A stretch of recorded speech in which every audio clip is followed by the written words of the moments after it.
We're live? Good googly moogly, Jeff Ross.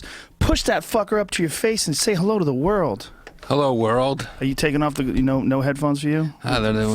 Rebel. You're a rebel. You don't give a fuck.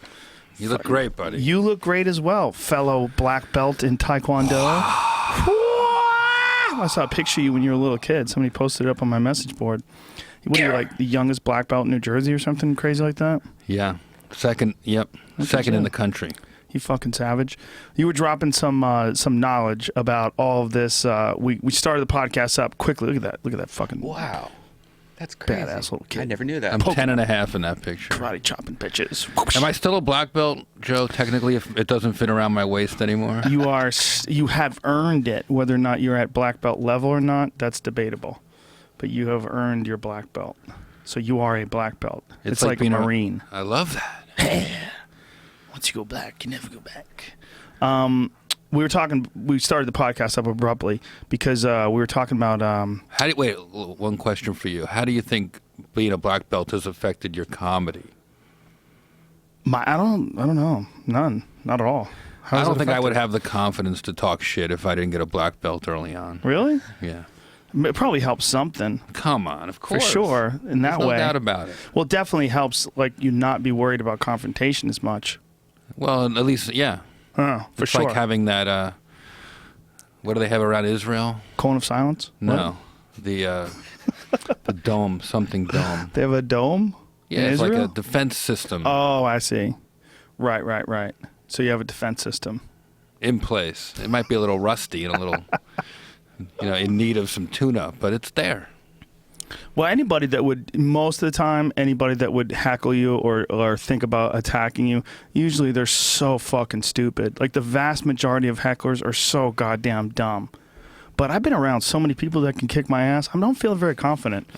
Working for the UFC, I'm just constantly around people that could just fuck me up anytime. I just don't feel very confident. Like, with regular people, maybe, but I'm too humbled. I've been working with a bunch of fighters. Yeah? What have you been doing with them? Joe Daddy, do you know who that Stevenson. Yeah, Joe Stevenson. He's the mentor and, like, fighting coach for the show Kingdom. This is all about MMA fighters, an underground scene. That's that DirecTV show, right? Uh-huh. Isn't Callan on that? Brian Callen's on that. Yeah. Yeah. That's cool that DirecTV's doing their own programming. That's nice. It's like there's so many different avenues for programming now. It's pretty fucking badass. They make the show, and then they show the show, and now it's on iTunes. And I'm on the next season. It's a cool thing because it's fun to see the fight world get dramatized. It's like Friday Night Lights for fights. Right. Are they good scenes though? Like, good very choreography? realistic. Of course, as a fan, fans would roll their eyes and go, "How realistic could it be?" I've only been to one fight. It was the one you and Ari invited me to. Which one was that? Do you remember? Vancouver a few years back. And I have to think of who was might fighting have been there. That sounds like, I think it was John Jones. Was it John Jones? I can't remember, man. John Jones and Gustafson? Was that Vancouver? My jaw was dropping at the blood. It's crazy. I've never been.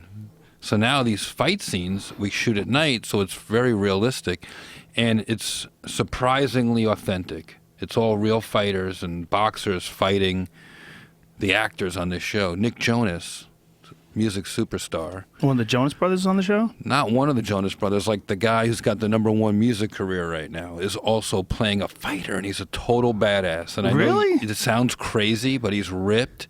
He's in these scenes for 6-7 hours a night, 2-3 nights in a row, shooting just the fight scenes. Then the next day or all day, he's got to do, like, actual dramatic acting. But the fights are really well done. They're raw. People get hurt. There's a lot of real blood mixed with the acting blood, So theatrical this blood. is him right here? Look at this fucking stud. I'm telling you, man, I was so impressed. Looks like TJ Wahlberger. I play a sleazy promoter that hires him, even though he's on a medical leave from fighting. He's a handsome bastard. Does he actually know martial arts? He is very believable as a fighter. Like, some of the fighters said he's as good. Joe Daddy actually told me this. I don't know if I'm supposed to, but he thinks he's as good as some of the fighters that they have come train him. Really? That if he was fighting, he would beat this guy for real. Wow. Like, he was doing a scene the other night, and that's what Joe Daddy said. What's that gay scene right there? Right there. What's going on right there? That looks like, I don't know what's going on. Come on. They're playing brothers. They're brothers. Whatever. It's time to get underhooks, dude. Fight them off. Get that right underhook. It's a very intense show. There's a lot of tears and What's that dark. guy got? Is a lot that of drugs and fucking. Are those tattoos on his arm, or is he just like really into tape? What is that? That's the new thing, bro. I duct tape up before I leave my house, bro. I think he's taped up. It's a bad technique right there. I'm getting a little upset at that rear naked choke technique.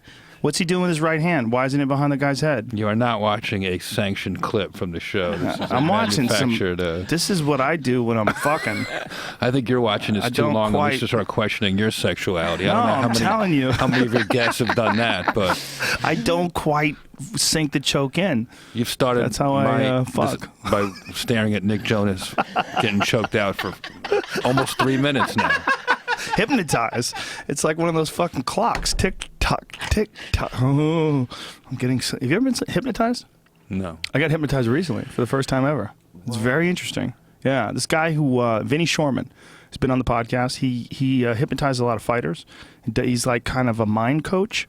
Knows a lot about like how to eliminate barriers that people have set up. Fucking send them to you, buddy. Kick this fucking cigarette habit and get you on the road to recovery.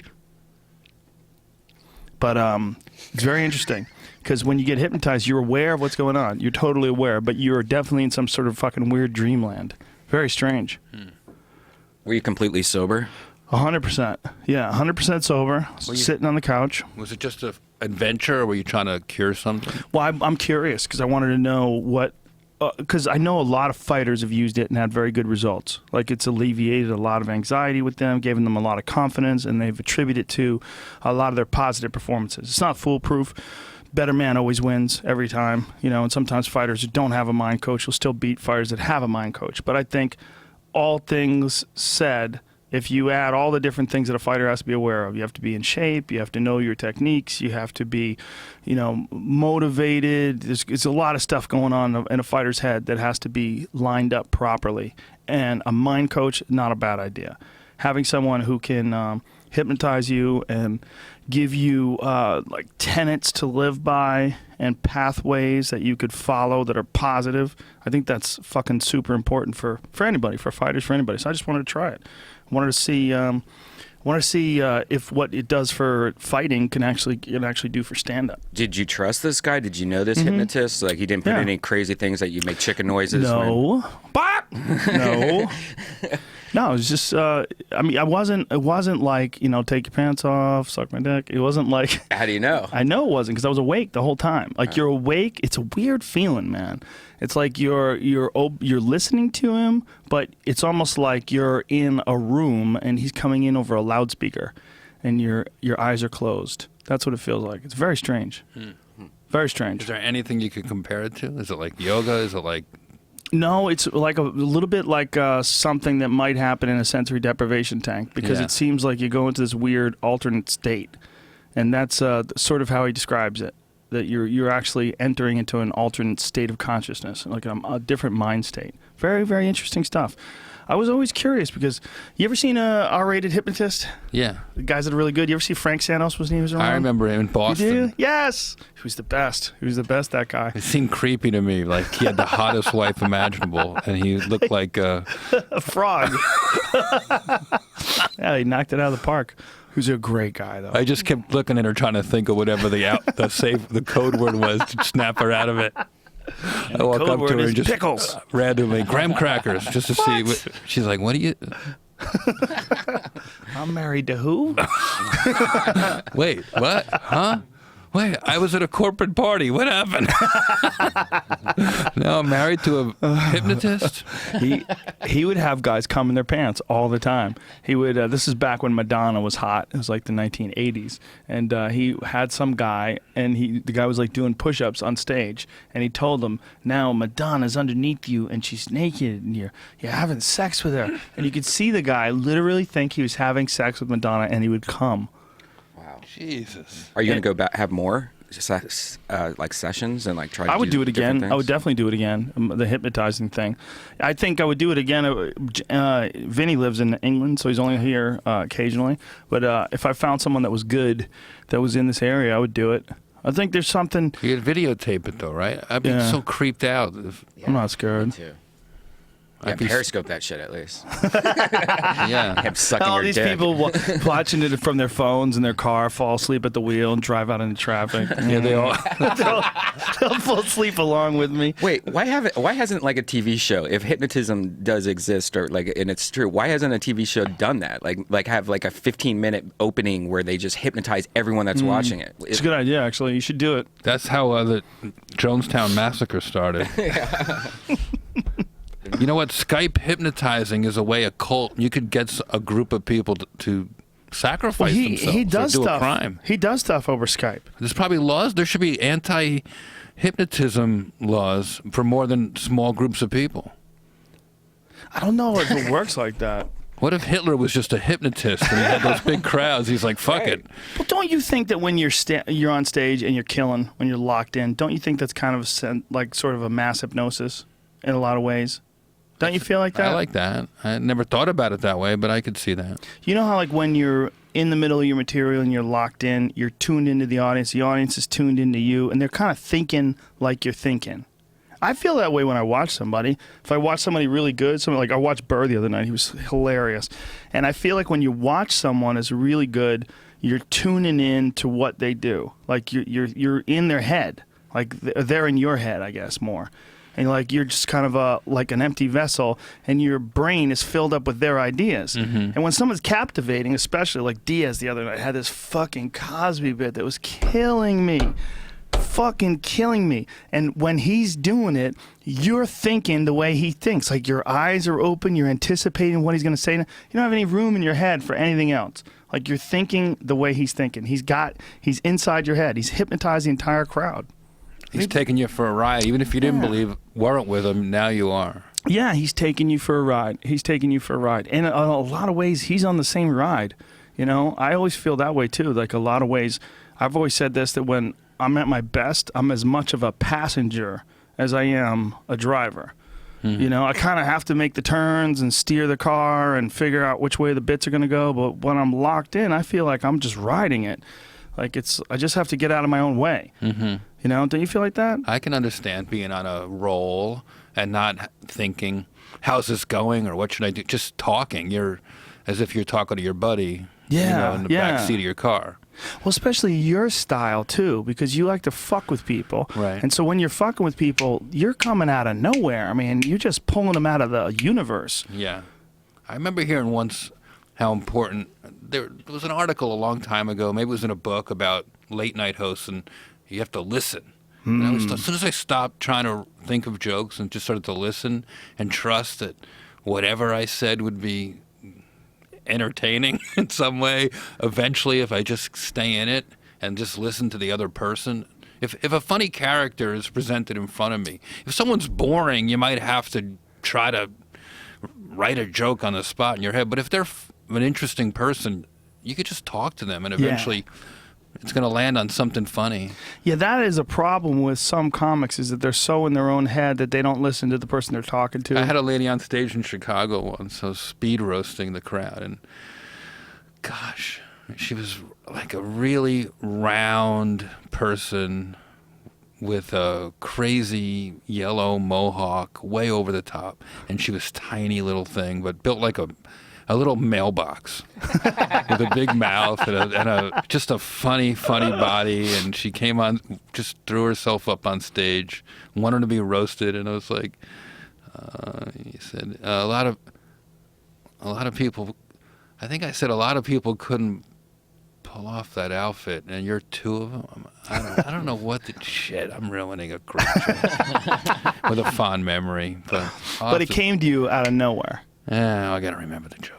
Well, it came to you out of like. You're just listening, and boom, that's the home run that people remember because it wasn't thought about ahead of time. It was just listening to the looking, and when you're roasting people, listening is also looking, like taking a good look at assessing exactly what's been put in front of you. When you were doing the prison thing, and you talked to the guy, and you said you look like a combination of a child and a child molester.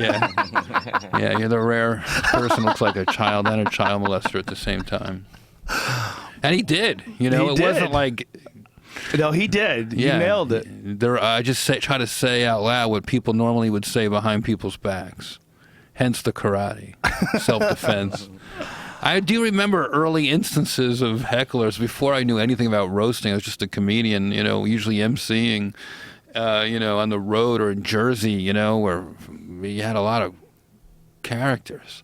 And in the audience, and I remember, a few times people taking swings at me or just walking on stage. I was working with Rich Voss at a firehouse. I'd only been doing comedy a year or two, and I opened for him at some sort of fundraiser at a firehouse, and I was about 5 minutes into my routine. Saturday night, these firemen are in their firehouse. This is before there were any rules to anything, as far as, and just they kept telling me, make fun of Larry, he loves it, make fun of Larry. And I don't know who Larry is, and of course, Larry turned out to be the biggest asshole on the planet who doesn't love it at all. And he literally was gigantic and walked up on stage and took the microphone out of my hand, put it in the mic stand, and said, "You're done." And I just left. Wow. Was the audience laughing before that? I don't remember. I'm sure they weren't laughing enough, I just remember it being so hard, and it just builds up you have to have thick skin, and you got to be able to stare. You got to have confidence that, you're in the right. Well, you definitely would get a little bit more confidence having gone through martial arts, because you've done some difficult stuff, been involved with a little bit of conflict. Yeah. I mean, I did karate tournaments as a kid, and it's like you never feel more alive than when you're competing. And I love when comedy has a little tension to it. It doesn't have to be all about what I think. Sometimes I remember as heckling became more and more in the audiences, more and more you heard people heckling, and there were famous instances of hecklers and audiences and stuff like that. And I said, fuck it. People are going to videotape the shows. It's so annoying. Why don't I just go one step further and put the audience on stage? Wow, so that's when you started speed roasting. Interactive. I wanted my show to be more interactive. And I'm still partially like that, but I think the audience is a big part of the experience now. Well, also for you, because it's your style. Maybe that wouldn't work for some guys. But with you, it just fits. Yeah. So you do it. Yeah. I grew up at a catering hall. I like talking to people. I like knowing why they're at my show. Your parents were caterers? Yeah. My grandparents, my uncles, my cousins, me. So you're just always around people? Food, people, dancing.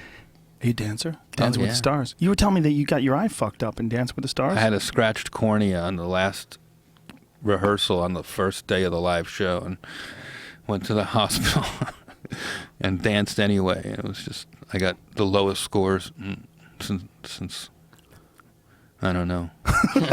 Since Larry Flint's wheelchair flipped over in season 2. So you just couldn't see? Oh, you had an eye patch while you were doing it. Oh. Wow. Dude, look at you. You fucking look pretty thin there. Yeah, well. Lose a lot of weight doing that show? I lost about 20 pounds.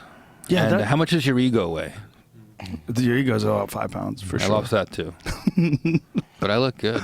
That's Edita. She's awesome. Yeah, you have to practice every day for that shit.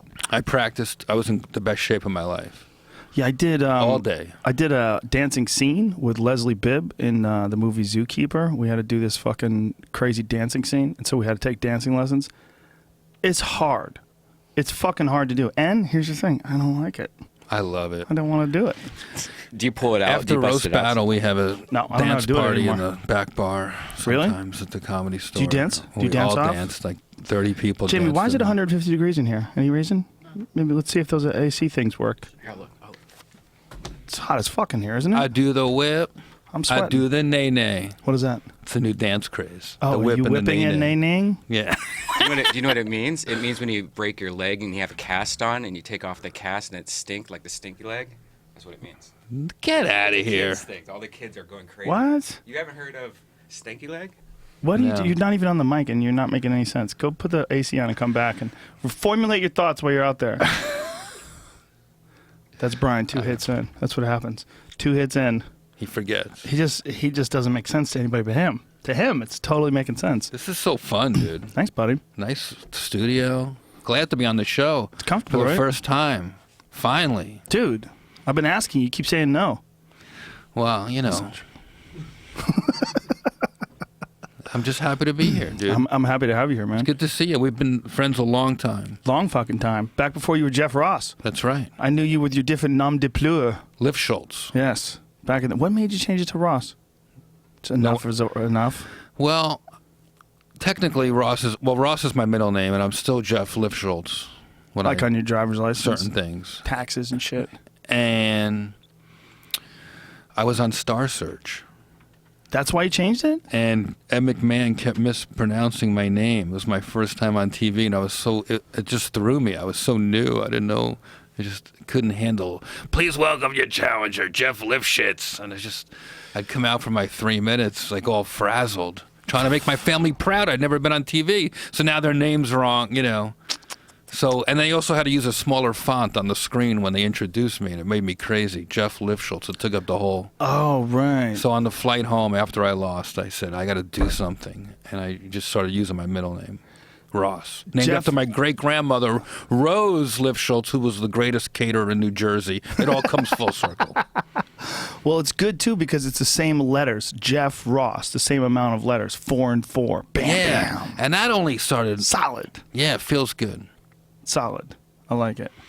Hey, man, it works. And by the way, when I was bad, when I was a kid, they called me that anyway. Jeffrey Ross, come over here. Oh, really? Yeah. Oh, well, that's perfect then. Yeah. What made you decide to do this thing in a prison? Because that was a fucking risky, ballsy move. You know, we talked about it. Like, Paul Rodriguez had a special that he did in a prison. But quite honestly, he looked a little nervous. It's back in the day.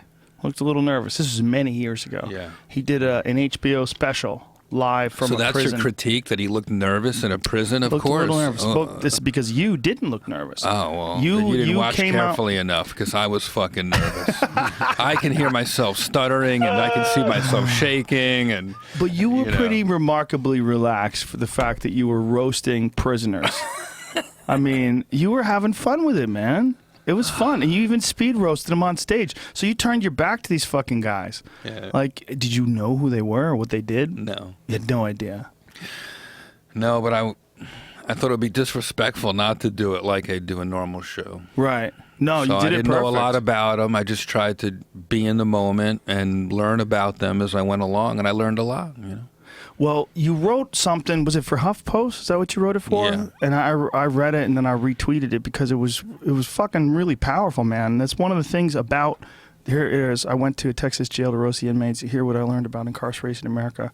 And then in the corner is a girl with her ass up in the air. But it's also, it wasn't just that. It wasn't just this article too, but also the little pieces that you had in the videos where you had like the stats, like 1 out of every 100 Americans is in jail. Mm-hmm. And then there's more black men in jail right now than there were slaves in the 1800s. Right. Like, fucking A, man.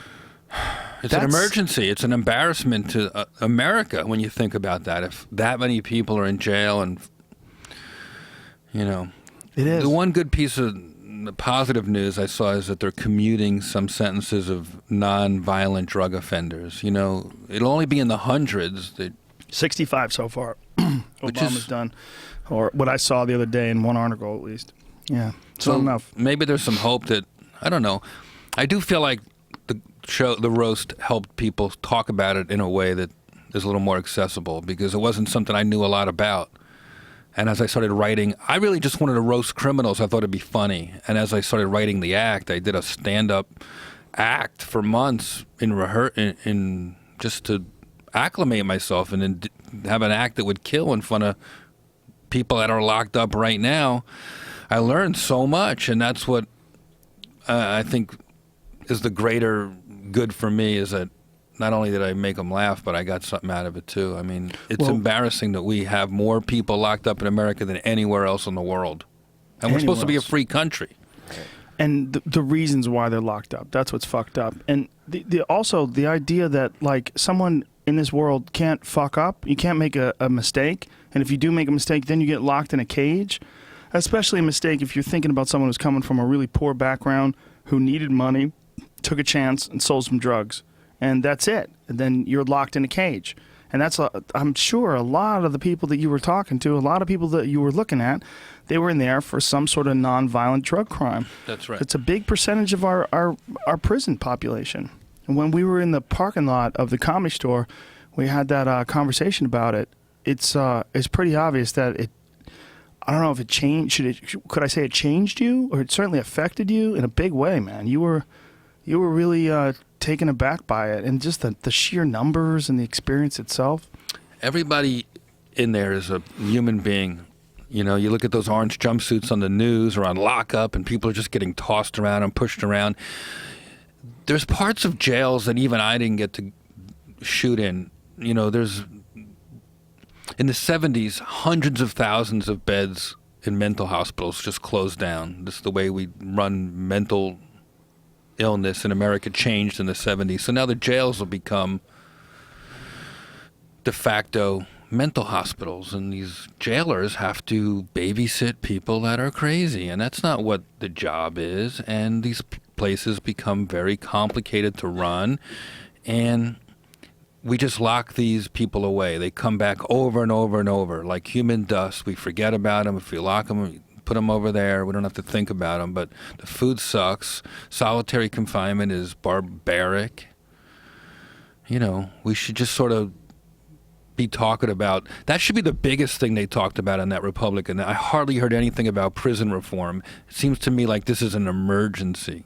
It does seem like that. Did you hear they put Chelsea Manning in solitary because her toothpaste was expired? They can do whatever they want. It's What? I wish I was making that up. Jamie, pull it up. Why? What was the reason for that? Not supposed to have expired toothpaste.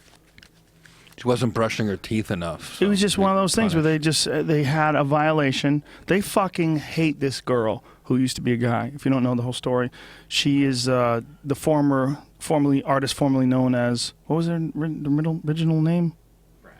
Bradley Manning? Yeah, Bradley. And he gave all the files to WikiLeaks. And look at this. WikiLeaks source, Manning convicted over magazines and toothpaste. Well, what does the article say there? Convicted of violating the Espionage Act, in prison for providing classified documents. Stop. Guilty on 4 charges. The inmate tweeted, "I'm receiving 21 days of restrictions and on recreation, no gym, library, or outdoors," Manning tweeted. Those 4 charges included medical issue, prohibited property, disorderly conduct, and disrespect. Okay. Can't break the rules in jail. Medicine charge came after officials discovered expired tube of toothpaste in her cell. That's the medicine charge. Wow. So they're just fucking with her. Contraband came in the form of books and magazines, such as a copy of Vanity Fair magazine featuring Caitlyn Jenner, LOL, and a copy of Cosmopolitan magazine featuring an interview with Manning. Oh, wow, she's not allowed to have an interview with herself. But according to ChelseaManning.org, she received the reading material legally through the prison's open mail system. Yeah, they're fucking with her, dude. They're fucking with her. They can. They're fucking criminals. Just lock that person up and take away all their rights, all that's any privacy, any ownership they have over their own body or even what they want to read. Can you imagine that? Vanity Fair is fucking contraband. You can get you locked up in solitary for a Vanity Fair. Fuck. Yeah. Sick. It's sick. And, you know, look at that whole thing, the way it went down. That poor guy, Julian Assange, he's still locked up in that fucking... He's still in that house in the what do you call those things? Embassy. He's still in the Ecuador's embassy, something like that. In London, like he can't leave. If he steps foot out of that building, he's fucked. So the dude's not getting any vitamin D. He's not going outside. It's super unhealthy. It really is unhealthy. Like you really need to be outside. Poor fucker. You literally can't walk out the door. That's Yep, exactly. But you know what they're saying? They're saying what they're saying is that it's a sex case. That he had sex with a woman, and then in the middle of the night, he stuck it in again without a condom. It's called surprise sex, like they were cuddled together naked, and he didn't put a condom the second time. And I don't even know if the woman is pressing charges. I mean, I don't know what's going on, but they were trying to extradite him for that. Like, right? Yeah, that's what you were doing. Yeah, right. Like, that's why this guy's locked up in an embassy. Do you imagine if every time a guy tried to cuddle with a chick and sneak it in without a rubber, that guy would get locked up in an embassy and be holed up there? Dude, I'd be the Secretary of State. I'd be at every embassy in the world. Are you one of those surprise sex enthusiasts? I love slipping it in at 4:30 in the morning. Slipping it. That's it's not technically rape, because I guess she was asleep and they had already had sex and they were, cuddled together in this spooning type position, dick to vajayjay right from behind. I don't know. I'm just making it up because I don't really know what happened. Nobody knows what happened. He says it's all bullshit. But the idea that they got this guy locked up for that, and that's why no, it's not. It's WikiLeaks. It's the fucking information they released. That's what they're trying to get him on a loophole. And we all know it. It's going on right in front of our eyes. It's fucking crazy. It's just right in front of our eyes. That Ashley Madison finally got leaked yesterday. So whoever did that, I'm sure is going to be the next one of these guys if they find out who it is. Oh yeah. But that could just be a hacker, though. That could just be like the fappening people. They just tap into. What kind of fucking mass cock blocking nut job wants to do that to AshleyMadison.com? Dudes who aren't getting laid. They're like, fuck it. If I'm not getting laid, nobody's getting laid. Such a dick. Yeah, it's out. I saw it too. And then what's scary is that not only does it have all the names, it has like all the information. So they leaked the credit card information. They leaked everything. So did they leak who they had sex with, or who they think they had sex with? Yeah, because you make an appointment with the other person. So like there's everything in there. Make an appointment. Yeah, you're pretty much buying an escort. But it's not an escort. No, it's a you're person. using a service. Did you hear about that Uber for escort app that they have in Germany? Mm-mm. And they have like a Uber for escorts. It's like it's like using Uber, except you have the escorts. You just fucking look at your phone. You say, "Hey, I want to get my dick sucked," and you put the thing up there, and then Really? yeah, and then Boober? Debbie's on her way over. That's great. Boober. That was hilarious when you called out the lesbian in the crowd for looking like exactly like Justin Bieber. It was perfect. In the women's jail? Yeah, the women's jail was an interesting one, man, because they fucking laughed hard. They laughed hard. They needed it. They did need it. They needed it in a whole nother way than the guys. What did it feel like? What is the difference between what does a woman's jail feel like as opposed to a men's jail? Because you don't feel it's like physically threatened, right? It's a little bit, right? I'm sure. No, I mean it was fine. But I wasn't thinking about my own safety. I was more thinking about how to make this the most like a night. My instincts were to make it like a nightclub. Mm-hmm. Treat the women as women, not as inmates. Right. And make it the same way I would at a comedy club. And that's what I did. And they were shrieking with delight because no one had spoke to them as women. They're always just yelled at and ordered around. And that came through, that they really needed a laugh and to just be girls, women, ladies for an hour. Yeah. And they wound up being so great. It was a warm-up for me for the next night when I did 2 shows for the guys. Oh, so you did the ladies first. Yeah. And you said you had a real hard time trying to find prisons that would let you do this. Yeah. We reached out to 150 or so until finally we found one in Texas. One. Wow. And whose decision? Is the warden's decision? There's a few people who have to agree. Wayne Dickey is the jail administrator at Brazos County Jail, and he stepped up and had confidence in his institution and his facility, and that he wanted everyone to see his staff and how great they were, and to see how his inmate behavioral programs worked, where he incentivizes the inmates. How does that work? In good behavior, and they get rewards. If you do your time without messing up, there are huge rewards. And one of them was coming to see me. These guys had to behave for 1 month in order to see my show. Oh. And I took that as a huge compliment that so many people did that. Not everybody, but most of the jail, more than half, came to my shows. And they were appreciative, and I felt that too. That's why the show came off, because not only were they good sports, but they knew what they were signing up for ahead of time, because they had a month's notice that I was coming there to roast them. And there were posters around the jail that said, if you can laugh at yourself, you're one step closer to freedom. And Wow. they came. And when I asked for volunteers, guys were running down from the balcony. They're not allowed to even be in the same room. It was a communal experience for the different sects and gangs and types of people. You know, it was all dudes and squeezed into this one room with the most dangerous closer to the stage by the door and the least dangerous packed into the rafters. Wow. So if there was a problem, they could handle it. The jailers could handle it. It was very calculated, and as far as the safety of how it would go down. Did you get your front kick ready? I was charging the stage. I was in it, man. I didn't want anybody near the stage. I wanted it to be the most like a comedy club I could make it for them. So that was the only time that they were ever jammed into a room like that? Yeah, and you know, that's a real security concern. That takes quite a bit of planning to take 5-6 pods of dudes and put them in one room. They can overpower the jailers. They could do whatever they want. There's cameras in there. I'm in there. So there was a huge trust factor. Wow. That went on between the jailers and the inmates, myself and my crew. So what kind of security did they have in place in case the shit hit the fan? I did ask about my security if I had any special person or way out, and they said absolutely not, which I couldn't believe. At first, I think I took them off guard. They just didn't get to that, but their assumption was beyond me, was there will not be any problems. Wow. So I am no more special than anyone else in that room, the way they set it up, which I respected. There was not going to be a problem. Where did you come up with this idea, and what made you decide to film a special this way? Well, I wanted to make it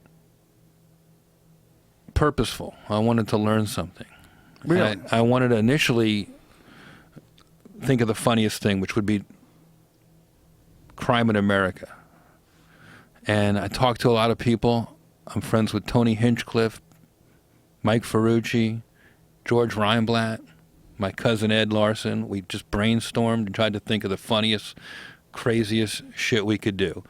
And somehow roasting criminals seemed like a hilarious way for me to do what I do face to face. You know, roasting concepts is one thing, or roasting people from behind a desk has all been done, but going to it, like getting into something, immersing in an environment, that's my specialty. I love that. To me, it's like a corporate gig. You know, you're writing a special act for a certain night, then you're never going to do it again. Right, right. And I love that. It's a roast. So that's what you like about roast. You like preparing for roast. Like I've seen you at the clubs, the improv, in the store, getting ready, pages and notes. Like you like the whole event. Like there's an event coming up. I like the writing. Yeah. The event is the payoff, but you have to enjoy the process. So and you I like writing the jokes. So you just like a subject to focus on. Yeah. I like that. Something that that I'm interested in or curious about or a fan of. You know, it's got to be something meaty, you know. I mean, I can riff if I don't, but if I'm invested in it somehow, like with the jail, I thought, like, how did I like smoke so much pot and have so much fun in my life and never get in real trouble? I sold weed in high school. Like, this could have been me. Yeah. You know, this could have been me. So I got curious.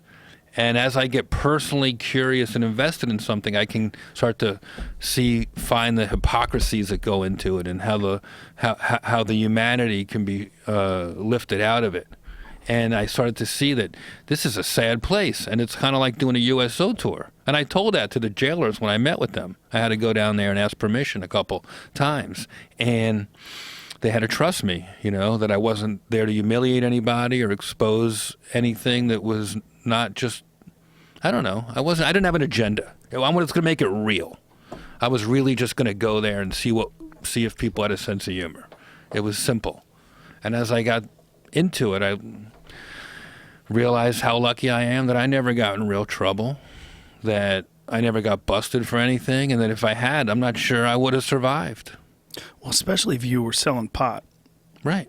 If you were selling pot, you could have got caught, and you also could have got talked into selling more pot. Have you ever heard of those stories? Like DEA agents go undercover, and they'll talk a kid into, like, listen, I'm going to put a deal together, you know, if you're a part of this. There was a story that they did in Rolling Stone about a DEA undercover agent who talked this kid into a big cocaine deal that wasn't real. Wasn't real. There was no real cocaine. But he talked this kid into selling it, and this kid's in jail for life now. Kid was just a low-level dealer. He was selling, a little bit here, a little bit there, nothing big. And this DEA guy essentially talked him into doing some gigantic deal that put him in jail for 25 to life. And that can happen to anybody. It can look, I've made some big fuck-ups in my life. I've been an idiot many times in my life. I don't know a single person who hasn't made mistakes. We all make mistakes. But it's whatever the environment is that you're growing up in, dictate how bad your situation is, whatever you were exposed to, and that might be a factor in the level of your mistake. So the dumb mistakes that I made with a pretty uneventful childhood, nothing too serious, good parents, nice folks. My mom's a sweet person, love my sister. It's like pretty easy life. Growing up in Newton, Massachusetts, not hard at all. Imagine just a much more chaotic situation with the same person living in Inglewood, whatever, Watts, Detroit, in some fucking hopeless place where you can't get out. And then next thing you know, you're in fucking jail. You're in jail, and you're going to be in jail for 5-6 years.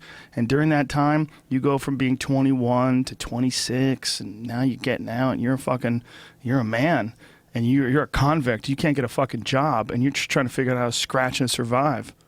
It's fucked. It's fucked. It's fucked that there's so many people out there that just don't get a chance, or whatever chance you get. And there's a lot of people go, oh, if you just follow the law, but get the fuck out of here. That's nonsense, especially when it comes to selling drugs. It just doesn't make any sense. It doesn't make any sense to these kids. It just doesn't. And then I saw guys 18, 19, 20 years old, already been in 1, 2, 3 times. And imagine what their parents are like. Imagine what their neighborhood was like. Imagine what their uncle was like, or whatever the fuck they encountered from the time they were a baby to the time they were a prisoner. And then the fucked up thing is you just become kind of a human battery, because all you do is you generate money for private prisons. Every one person that goes into those private prisons is worth a certain amount of money for those companies, and they sell that. That's their business. Their business is making money, extracting money out of prisoners. And there's a whole system that's involved in doing it, all the way from the guards. The guard unions make sure that they keep certain drugs illegal and make sure that certain laws stay on the books and certain penalties are still in place. It's fucked, man. It's fucked. I had this guy on the other day we were talking about, and he was saying that one of the only things that keeps it from getting even worse is that the private prisons and the guard unions don't get along. Like the guards want certain things that the prisons don't, because the prisons don't want to pay the guards. So there's a little internal struggle. But if they work together, it would be even worse. Terrible. You could have been a prisoner. You could have totally fucked up, huh? I was in prison or jail. That's where I learned what hooch was. Well, you went to jail for something you didn't even do. Yeah. You are, out of all the dudes that I've ever met, out of all the guys that I've ever met who have run across crazy women that get really fucking angry at you when you break up. Every fucking girl you've ever dated since I've been friends with you, they get furious at you when it's over, where they want to kill you. Yeah. I've seen it in person. It's not just, granted, you inspire that in some men as well. I just date those crazy bitches. I don't know what I really I think whatever my attraction, my smell that I like on women is ones that are more entertaining than boring, I guess. Yeah. Well, you like those dirty girls too. A lot of times dirty girls that are involved in naked things. No. Those girls are wilder. They're more fun, I was thinking, I want to meet a girl that every time she goes to Vegas to hang out with her friends, that she sends me a photo that I'm not looking at the wallpaper and then comparing it to Dan Blitzerin's Instagram photos. I'm like, wait a second, it looks like the same cup on his nightstand as damn Bilzerian. Yeah, whatever. I just found out about that guy. What? I'm like the last person. I just went to his Instagram and just wait, this is what everyone's been talking about? That's amazing. That dude. He's made millions of dollars playing poker. Apparently more than $100 million playing poker. Really? Yeah, but he got all his money from his dad, too. His dad was some famous character. So he's been rich his whole life. Doesn't give a fuck. Yeah, he looks like he has a lot of fun. What, Jamie? Where's those nitros? Give me some of those nitros. Nitros, Those poppers. no, nitro coffee, caveman coffee. Those nitrogenated, cold brewed coffees. I'm addicted to those little things. I'm drinking right now. They're awesome. You ever have one? Do you drink coffee? Sure. Get one for Mr. Ross. Mr. Ross would like a night. What? Because I'm you've been addicted drinking to them, you coffee. fuck. Fucking Jamie. He drank all of them. I had 3 of those. You fucking savage. Give him the real one and get me a bottle of split it with water. him. Just give No, me- no, it's okay. That other stuff's the same shit. Just fucking around. He does drink them every day, though, savage. You got to order some. Come on, Jamie. If you're going to drink them every day, you got to order them, okay? You fucking animal. Thank you, sir. Do we have any cold waters in there? What did you think about the whole fat Jewish thing? Yeah, that's what we were talking about actually before the show. You were saying that you think that the networks need to loosen up and the internet needs to tighten up. What do you mean by that? Oh, I was just saying. I was just talking off the cuff, but Thanks, buddy. we're talking about this guy goes by the Fat Jewish on Instagram, and I would follow him, and I'd see funny stuff on there, so I kind of knew about him. I didn't know a lot about how he collected his material. I guess I didn't think about it like most of the 5 million people who follow him. They don't care. They just want to laugh. They're not thinking about anything, And then I started to see that he was collecting whatever he thought was funny. I'm not sure. I don't know a lot about it, but He it was makes me cropping people's names out. He wasn't just collecting things. He was actively trying to make sure that he didn't show who created it, and he just put it on his page, so he didn't give credit to the people that made it. Yeah. That's what the big problem was. Everybody retweets things. You retweet things. I retweet. Right. You do. One of our friends says something funny. It helps them when you retweet it, and it shows. First of all, it entertains the people that get to read it on your Twitter feed, and it gives that person the credit. It's a great thing. There's nothing wrong with retweeting.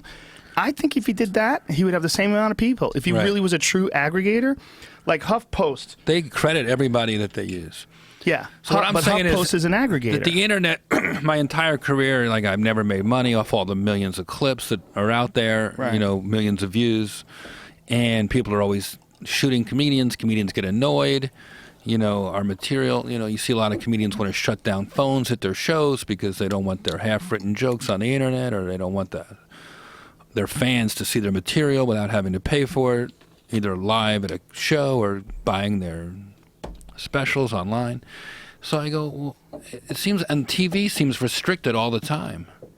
So maybe, What do you mean by TV's restricted all the time? well, the networks are trying to be edgier, but there's still bleeps and there's still censorship and there's all sorts of regulations. But with the internet, everyone always explained it as the wild, wild west. You can just do whatever you want. Like all the time, you'll see people will make videos and comp reels, and they'll edit famous movies, and you just use whatever footage, and no one ever cares. Then now people are starting to care a little bit. They're looking for ways the last 5-10 years to monetize the internet, and to me, it's coming very close to being how we watch everything. I hardly ever watch TV anymore, and when I do, it's a big live event. They're just all starting to become, there's no more the internet, there's no more TV, it's just programming, and it's different brands, and you go to those brands. So I go, at some point, the regulations for the internet and television should be the same, and they should get together, and it should just be Do you mean as one far as? set of standards from now on. But what do you mean by standards? Do you mean as far as As far plagiarism? as the music rights and how it all goes down, and the stuff we have to, the residuals and those sorts of things, and how the unions operate on the internet as the actors and directors and writers unions, the fees and the rules for the internet are different, and payment minimums are different for the internet and For unions. television. Right. Yeah. I'm in the Writers Guild, and I don't know. I mean, it's all the same now at this point, and I feel like the internet needs to step it up, and they should be crediting stuff and paying for rights, and to some extent, I Yeah. think it's happening, and I think that's good. I think you're right. I think for a long time it was innocent. Like someone would post a funny meme Right. on their Instagram, and no one cared because it was just people being funny. Like, this guy's funny. But then when people started making a lot of money off of it, and then you realize, well, what made that guy famous? Well, he's just an aggregator. All he's doing is collecting all the shit that's online, and instead of the actual writers of each one of those individual bits getting some credit, all the credit's going to him. So now what he's doing, what this guy who calls himself the Fat Jewish is doing, is he just puts the guy's name at the end, or the girl's name at the end. So he steals their picture, puts it up on his site, and instead of saying this picture was made by Jeff Ross, the real Jeff Ross, it now just has just a tag, at, and then whoever's name it is, with no mention of where, like that this person created this originally. They just throws their name up there, which is stupid. Like, all you have to do is, this hilarious meme was created by, boom. And then that person gets credit. That person will probably be happy. They'll get a shitload of fucking people will come to visit them and sign up and follows. He's not doing that. And I did notice he sort of does it at the end of whatever the new comment is. So it almost looks like the person he wants to give credit to, he's actually giving credit for the comment, not in the some picture. ways. In some ways, yeah. It's just not. It's not open. It's just like it's reluctant. It's a reluctant credit at the end. What else is he? Is he funny? I haven't seen. I don't know. I mean, he's a good marketer. Obviously, he's really smart at putting it all together. He's not. By the way, he's not even giving proper credit on a lot of them. I've noticed. Like he's saying that accounts. Like he's saying that person made this, but then you go to their account and they don't have that on their Instagram. There's a few instances where he's crediting these people that didn't make it and aren't even active. Like one of the people hasn't even used their Instagram for like 12 months. And it was just like, if you go through all his photos, it has nothing to do with why he credited it. So it's weird. Why do you think he's doing that? What the internet is saying, allegedly. I got to protect myself. I talked to my lawyer yesterday about all this. Did you really? Yeah. Why? Just because I don't want to Get in trouble or anything like that. When you have somebody that's Jewish, the first thing you think that you're going to get sued if you talk about it. How dare you, Jeff? Just kidding. Jeff as a Lift Schultz. How do you sit next to this guy? Just kidding. Goddamn anti-Semite. No. He's German, No, I'm not. I'm Irish. Brian Rochelle. No, you wrote on your page, this fat German I know. is going after this fat Jew. Yeah. But now what was I talking about? You tell me. I don't know. What was I talking about? Who cares? Yeah.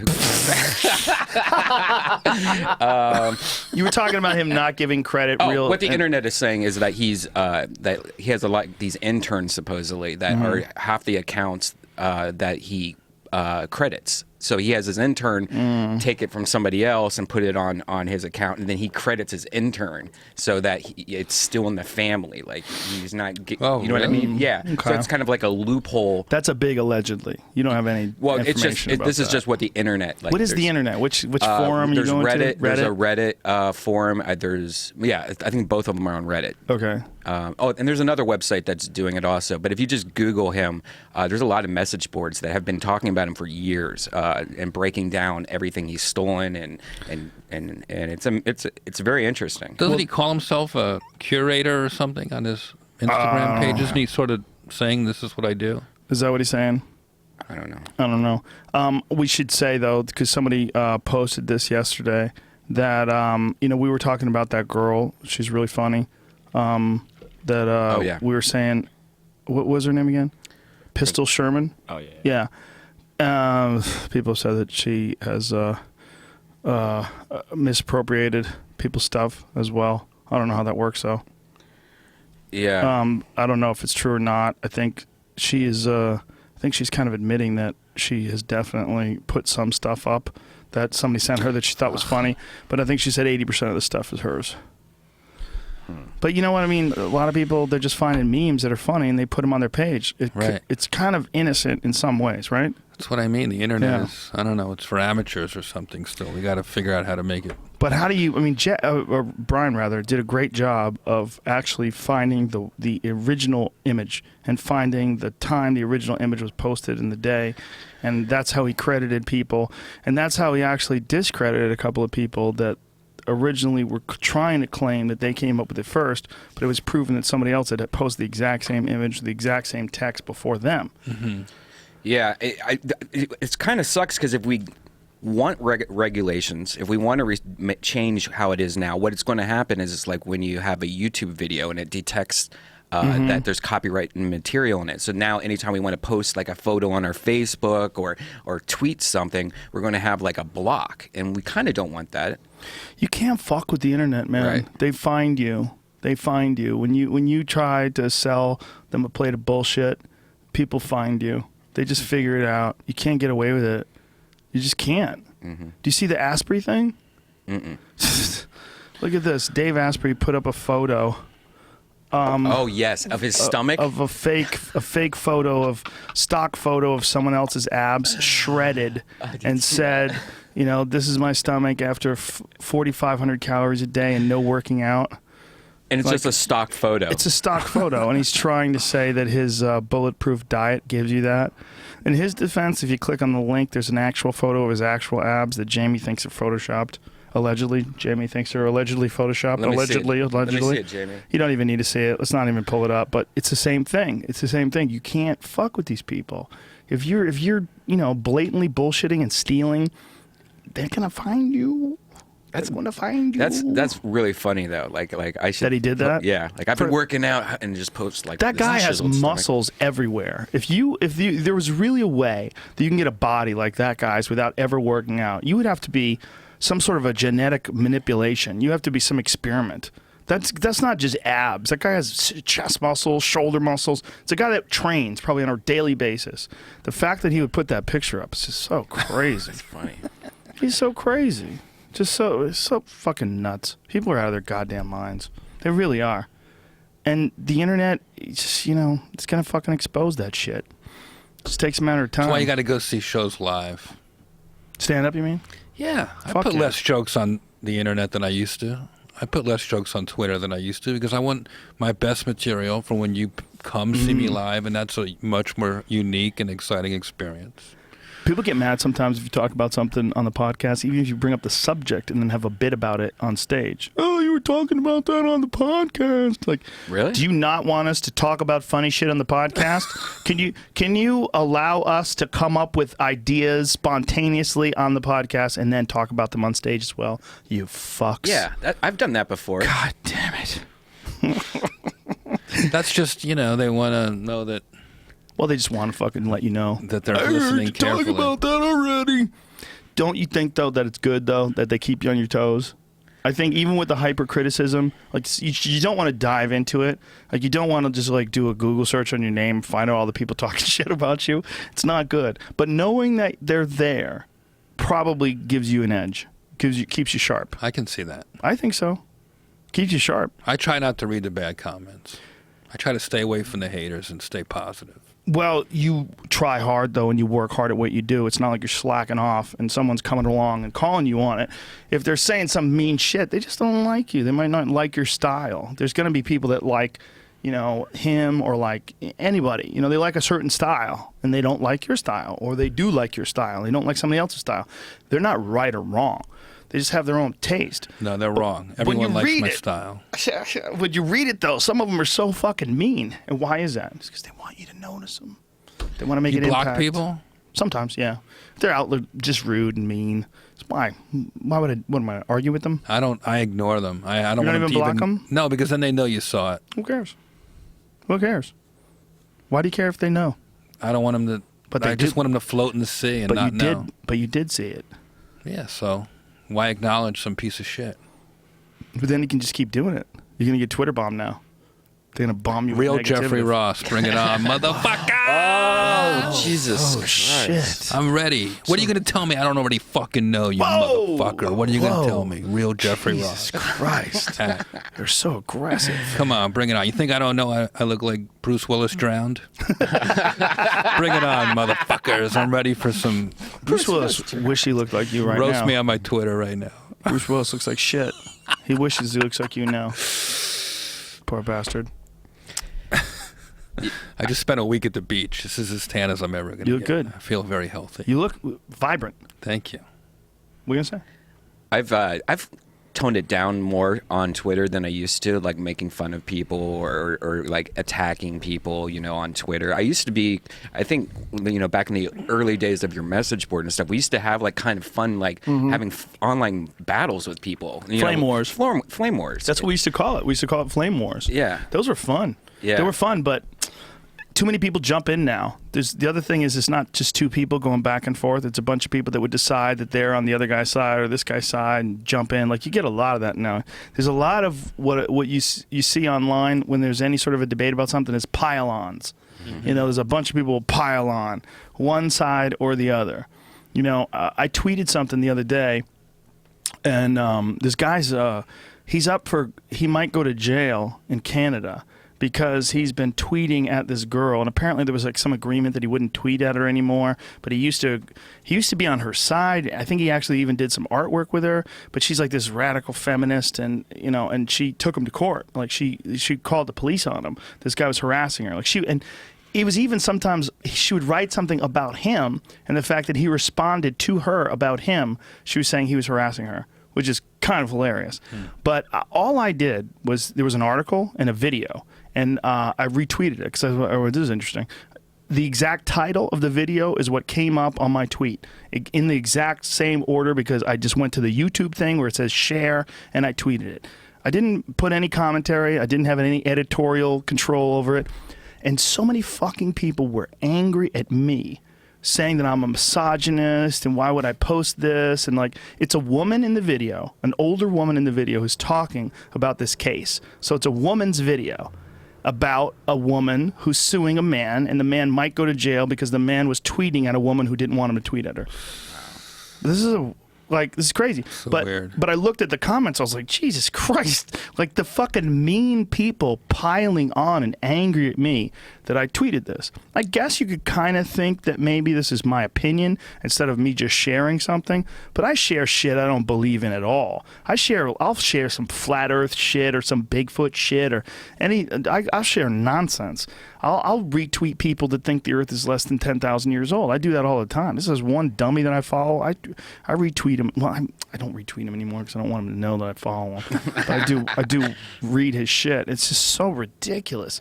Some of his stuff is it's all anti-Obama. It's either he hates Obama. I wish I remembered his name. Joe something starts with a C. But he's like one of the dumbest religious guys online.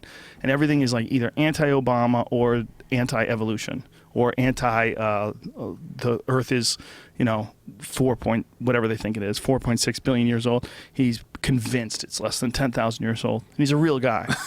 It's not a parody account. There's this MTV celebrity, and I don't want to say who she is, but she's always on TMZ, and it's always her being like, don't you know who I am? And getting arrested, and Really? like she's just like this, like privileged white girl celebrity from MTV. And I tweeted her something because she was recently, she hit a cop or something like that, and they're drunk and they're just recording her outside of a club, handcuffed. And I tweeted her something, and it got a lot of retweets.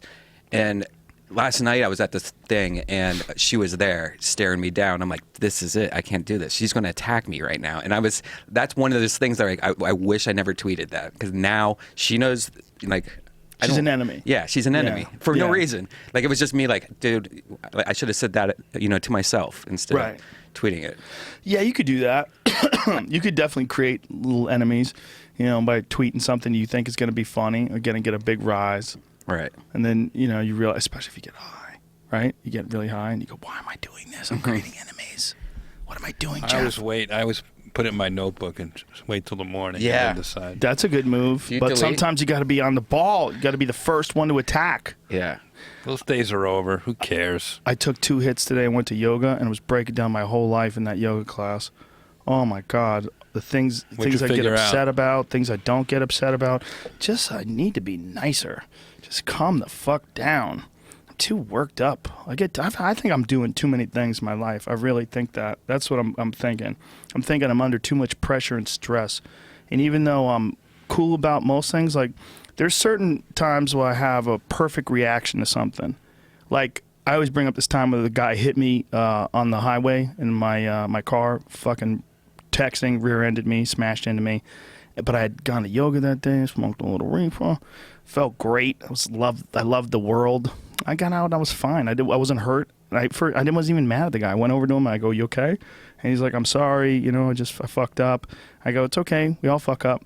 And then I go, "Do you have a license?" Because I don't have a license. He didn't have a license. He was illegal. He's from Mexico. Oh. And I thought about it. I said, "All right, I'm out of here." And I just bailed. I said, I don't want to call the cops because I don't want him to go to jail. Because, look, his car is fucked. His car was fucked anyway. His car was totaled. He had a Civic, and he how sometimes you hit the brakes, your car goes down, like you go under the car. So his car went kind of under my car, lifted my car up, and sent my car flying. So my car did not have that much damage. It was only a beam that needed to be replaced in the back bumper area, which is all plastic. So they just put a new piece of plastic and they replaced the beam, and it was good to go. I had it back in a couple of weeks. But I thought about it. So if your car was total and you would have ruined his life and called the cops? No, I would have had to. They would have had to tow me, so they would have known. But I thought about it, and I was like, this guy, he got a shit roll of the dice. He got a shit roll of the dice. Saved him. He made a mistake. I'm not hurt. Like, I'm okay, and I can pay for this. I can figure it out. Like, I'm like, just get the fuck out of here. I just said, I'm just going to go. All right, man. Nice to meet you. Took a picture of his fake license. You did? Yeah, just in case some weird shit happened, and he said I did something, and, you never know. And just get out of there. Yeah, Apparently, he has insurance. I might actually get paid for this. But the point being that the way I reacted to it, I wish I could react to it like that all the time. But I don't know if I would. Like, if I'm stressed out, I got a bunch of shit going on, and there's you hit this boiling point where you come in on a 4 or 5 instead of at a 0. You coming in hot already, And I was thinking about that while I'm in yoga class. I was like, there's times where my reaction to the thing is not entirely warranted by the situation itself, but is more dealing with all the different shit that I've got going on in my life. I have too many things. This is what I think, and this might be crazy, but I think this is part of the problems with police brutality and some of the mistakes that cops have made is they come in hot. Their job is tough and other stuff's going on, and then you come from one thing to another, and they warrant different rules and disciplines and danger levels, but they coming in not knowing or fired up. Their blood pressure. I've talked to cops, especially in New York and Chicago, where they're on blood pressure medication and their families are stressed out, and their job is more intense than it ever has been. Oh, it's an incredibly intense job. I couldn't even imagine it. I mean, do you know cops? You have any friends that are cops? I'm getting to know more and more cops. I've known cops all my life. My karate teacher was a cop. So was mine. My original karate teacher was Joe Esposito in Newton, Massachusetts. Ronnie Roselli, Newark, New Jersey. A lot of cops learn karate. Italian cops. Exactly, right? Isn't that I just think that the job of doing police work is probably, not only is it not for everybody, probably too easy to get. It's probably too easy to be a cop. Like, some people, they don't have the right mentality for it. I want to roast cops for my next comedy special. That's a great idea. That's a great idea. Got to find a precinct. It's not easy. Oh, really? I think LA would let you. Yeah. Burbank. Definitely. Burbank would let you for sure. I think Burbank's going to tell the story, but maybe, I don't know. I might do a bunch of precincts. Yeah, coming in hot. So I figured that out in yoga class. I just figured out I need to do yoga more. I need to do something every day before I go out and face the world. Every day. Blow off some stress. I spent some time at the beach lately, and that can also help with that Fuck sort of thing. Yeah. Why do you think people at the water are so mellow? I don't know. All beach communities are mellow. It's just so relaxing, man.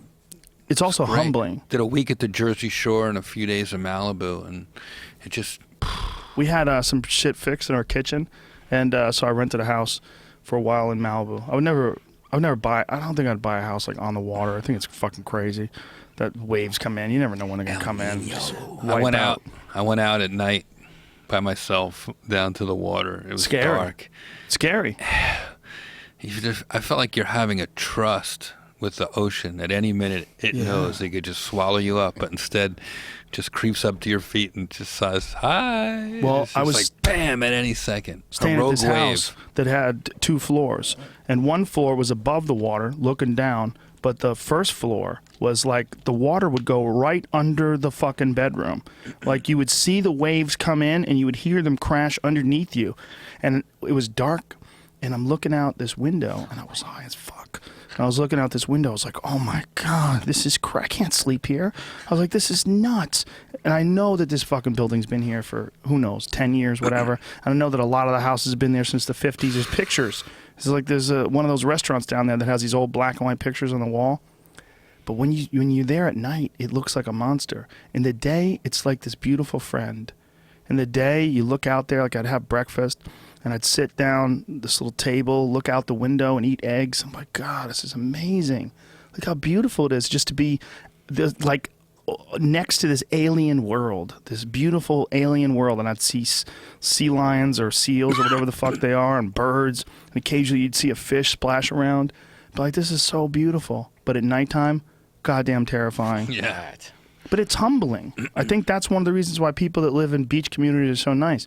Because you just look out and it just smacks you in the face with, you ain't shit, dude. It is so like that. I was thinking I was holding a glass of sparkling water, like Perrier or something, out on the beach by myself, and I was half done with it, and I just tossed it down into the ocean. You just think it's such a great equalizer. This fancy cup of Perrier thinks it's so fucking important and high and mighty. You just drop it into an ocean. It's nothing. It's just nothing.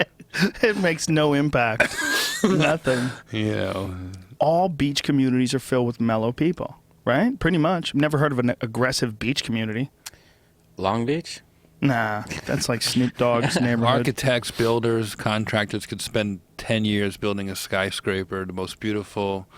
People will never stare at it the way they stare at the ocean, which is just there, floating, splashing.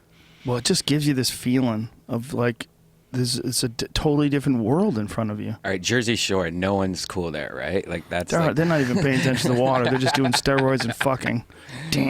Fist pump. What happened to that?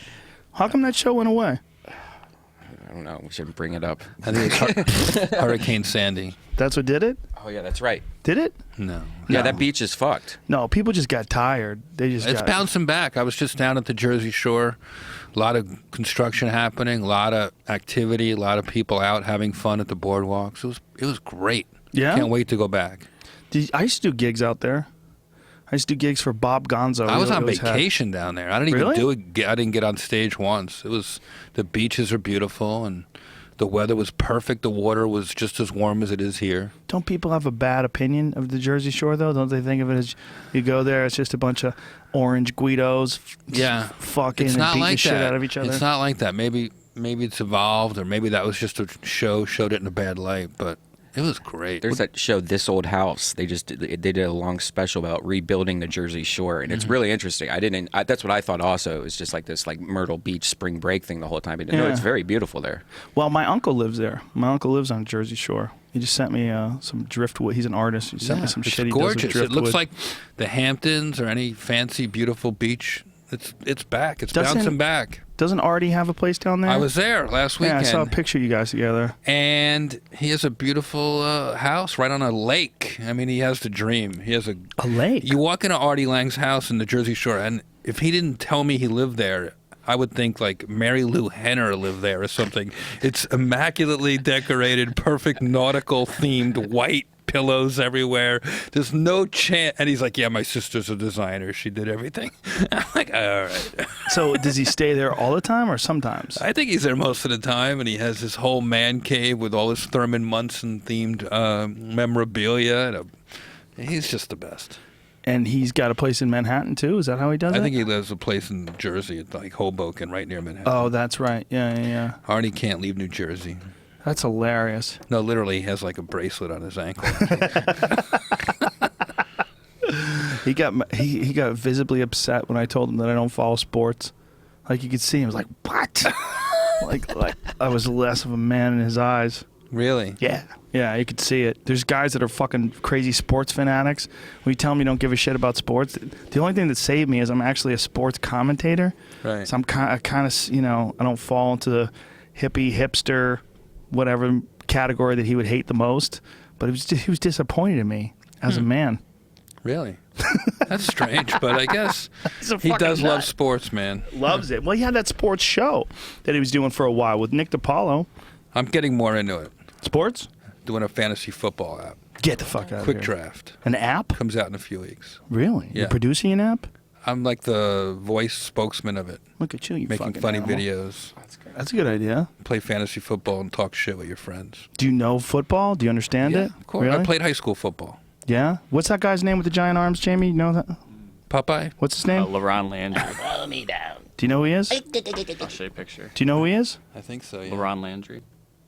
You obviously don't know. Like Jamie knows it. Maybe you need a man like Jamie on your team. Oh, okay. Huh? Huh? Yeah, this fucker knows a lot. Look at this guy's arms.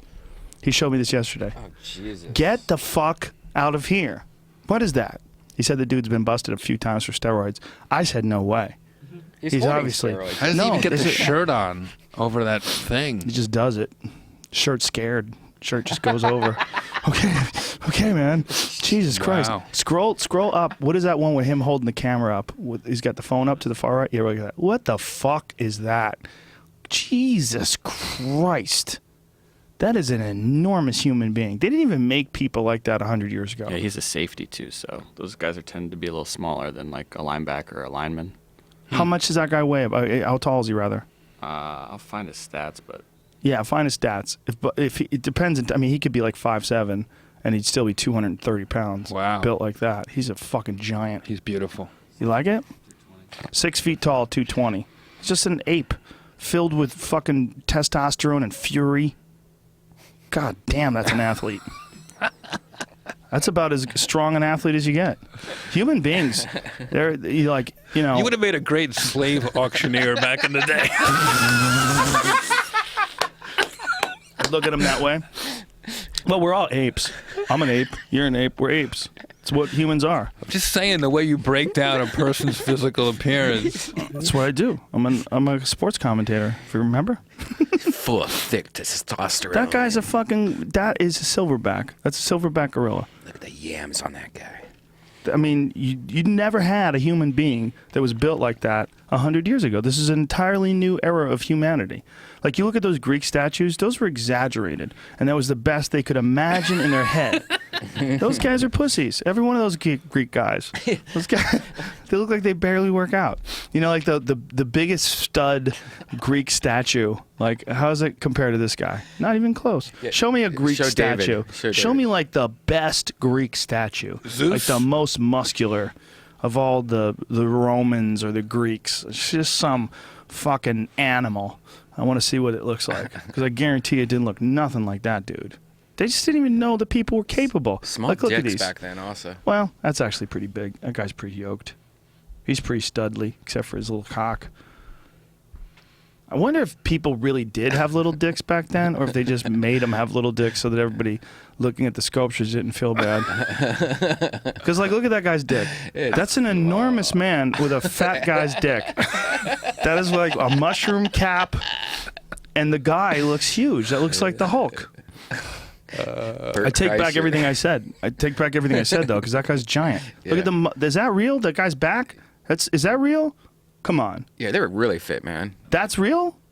that might be from a computer. That doesn't seem real Show to me. David. For some reason, we're looking at this guy's back that is insanely muscular, and it's a sculpture. But his ass cheeks are a little too big, and he's holding something in his hands. Are you going to play your Nick Jonas GIF? Yeah. GIF? Come on, look at the muscles on that guy's back. He looks like Vanderlei Silva when he was fighting in Pride. Yeah, see that guy? That guy's a pussy. Hi, guys. That guy looks like a bitch. Condos. Yeah, it looks like he never done a squat in his life. None of these guys can make the NFL. No fucking way. Not with the athletes they have today. I think we all agree that the NFL athletes are the most impressive athletes in all sports, right? Can we agree on that? As far as like horsepower, about what they can do, the speed, coordination, right? We all agree. And obviously I work for the UFC. I think UFC athletes are incredibly impressive. But as far as like what they have to be able to do, a UFC athlete has to be able to fight. If it's a championship fight, you have to be able to fight 5 rounds, 5 minutes each round. You just can't do that if you're built like an NFL player. You just can't. You can't do it. It's not possible. So that is a bodybuilder, though. Yeah. That's totally different. That's modern. That's a modern bodybuilder. Like that guy, that guy could never fight in a UFC match. He would never. I mean, unless he won in the first 30 seconds, which is possible. That's the only way he'd be able to do it. He just wouldn't have the juice. There's no way he'd have the capacity to fight for 5 rounds. There's just no way. Too much muscle. Are current statues, like new statues that are made today of naked men, are their cocks the same size, or are they bigger nowadays? It's a very good question. I'm so glad you're here. You got to start your research. Let's go look. Let's go look for giant cocks. What's the latest on naked? Is your show statues? always this homosexual? Yeah. Yeah. Yep. At least a lot of rumors. Times are changing. At least a lot of rumors. But What do I look for that? New statue? new black cock. Just Google Yeah, just do black Olive cock. What do you have to Garden look- black cock 7. You guys ever eat anything around here? Are you What's hungry? going on? Is that what Yeah. You Are want some you? jerky? We got some jerky. No. I don't want What do you want? Oh wait. We give you some food, but if you talk into the microphone while you're eating, everyone's going to be mad at you. No, I won't. Jeff Ross drove through traffic. Did you Uber on the way I over Ubered. here? Did I you? have I Did you Ubered. feel uncomfortable at all? Why? Did you ever get an uncomfortable Uber driver? Oh, I mean, it's only annoying when they're, they want to talk to you about, they want to come into the show, like, or like, I only hate if you're on a date, because then you have some other dude just listening to your bullshit. Yeah. That's Oh really yeah, you're trying to get some. Thanks, dude. Those What is cashews are very yummy. All that stuff's good. Those bars are great. Oh, Those yeah. pro bars, those are the best. that? I won't make any noise, but if I do, Don't worry, I'm chew sorry. away. Don't worry about it. Don't worry This is about fun, man. I'm having a good time. I'm glad you're here. Enjoying the vibe. it. You're at the roast battle pretty much every week when you're in town, right? Yeah. That was Met Jim Carrey last night. that was the first place that I went back to when I came back to LA or came back to the Comedy Store. The roast I love battle it. I love was it, one of the man. It's a reasons lot of why I did fun. it. It's a movement. It is a movement, right? It feels like it. It feels like I was talking about this on the message board today. Someone was bringing up. It might have been trolling. I might have got sucked into a troll. We were just talking about the old days. Guys used to borrow each other's jokes, and it was like a tighter community back then. I was like, man, I don't know about all that, but I think this is the tightest community ever for stand-up. I think this is the best time ever for stand-up comedy. I really do. As far as I love that. yeah, it's like I the love it. golden I just years. did Montreal Comedy Festival. I'm hosting Oddball starting next week, and I love comedians. I do these festivals because I love being around comics. Yeah. It's like a religion. I feel like I feel like I'm a comedian before I'm anything else. Yeah. Yeah, I agree with you. You always want to see comedians, hang out with comedians. I remember going to a Christmas party once at Al Roker's house. I don't know if I should tell this, but Go ahead. and it's very fancy Upper East Side Christmas party for charity fundraiser thing. And I walk in and there's like people all in tuxedos taking your coat when you come in and very handing out hors d'oeuvres and big, beautiful home, fireplace, Christmas music. And I look over at the people, the coat check people. It's like 2-3 people just sitting there and Chris Rock. Like, he would rather talk to the coat check people than these fancy people. He was so bored. And then I walk in, he ran over to me. He's like, oh my God, a comic. I can talk to a comic. This is so great. Yeah. Comics need to talk to comics. Yeah, that's how I felt last night at this party. It was just like super, Samsung? Yes, I went to this cool Samsung party where A$AP Rocky performed, and that was really cool. What is that? A$AP Rocky, he's a musician. He's good. Yeah? He's What one kind of music is that? Yeah. Rap? Okay. I love bad bitches. That's my fucking problem. Really? I love bad bitches. That's my fucking problem. That's one of the his songs. Jeffrey Ross theme song. But it was, super Hollywood douche. Like, I hate those kind of Where was people. It was like in a studio lot where I think right next to Oprah's building. So I don't know what studio that was. Some weird studio lot. And it was this humongous party. It was awesome. Samsung was showing all their new phones. And I didn't want to talk to anyone because everyone was like beautiful models and just like, I was just sitting there like, this is gross. Then I see Stephen Glickman across the room. I'm like, I love you. And I'm like, giving him a big hug. It was like the best day of my life, just because I saw a comedian that I knew. Yeah, I've been in that situation before. It's cool. Those situations are cool when you know you have that camaraderie. You run into someone that you know. Yeah, the old days, baby. I used to do news radio right next to Greg Giraldo had a sitcom for a while, and Giraldo's sitcom would be right next to mine. Yeah, they would be right next door, and I'd go out, hang with him. We just hang out in the parking lot and shoot the shit. But it was always like, oh, you're not even an actor. You're a comedian. We're comics, right? We'd talk about it, and he'd talk about how frustrating it was because, you know, trying to do his show his way, all the producers and the network and all the jazz that you have to deal with when you're trying to put together a sitcom. It was like, you know, That's a cool memory. Yeah. There was a few guys like Lenny Clark. Lenny Clark was also on the set. On the lot, rather, because he was on that show with John. What the fuck?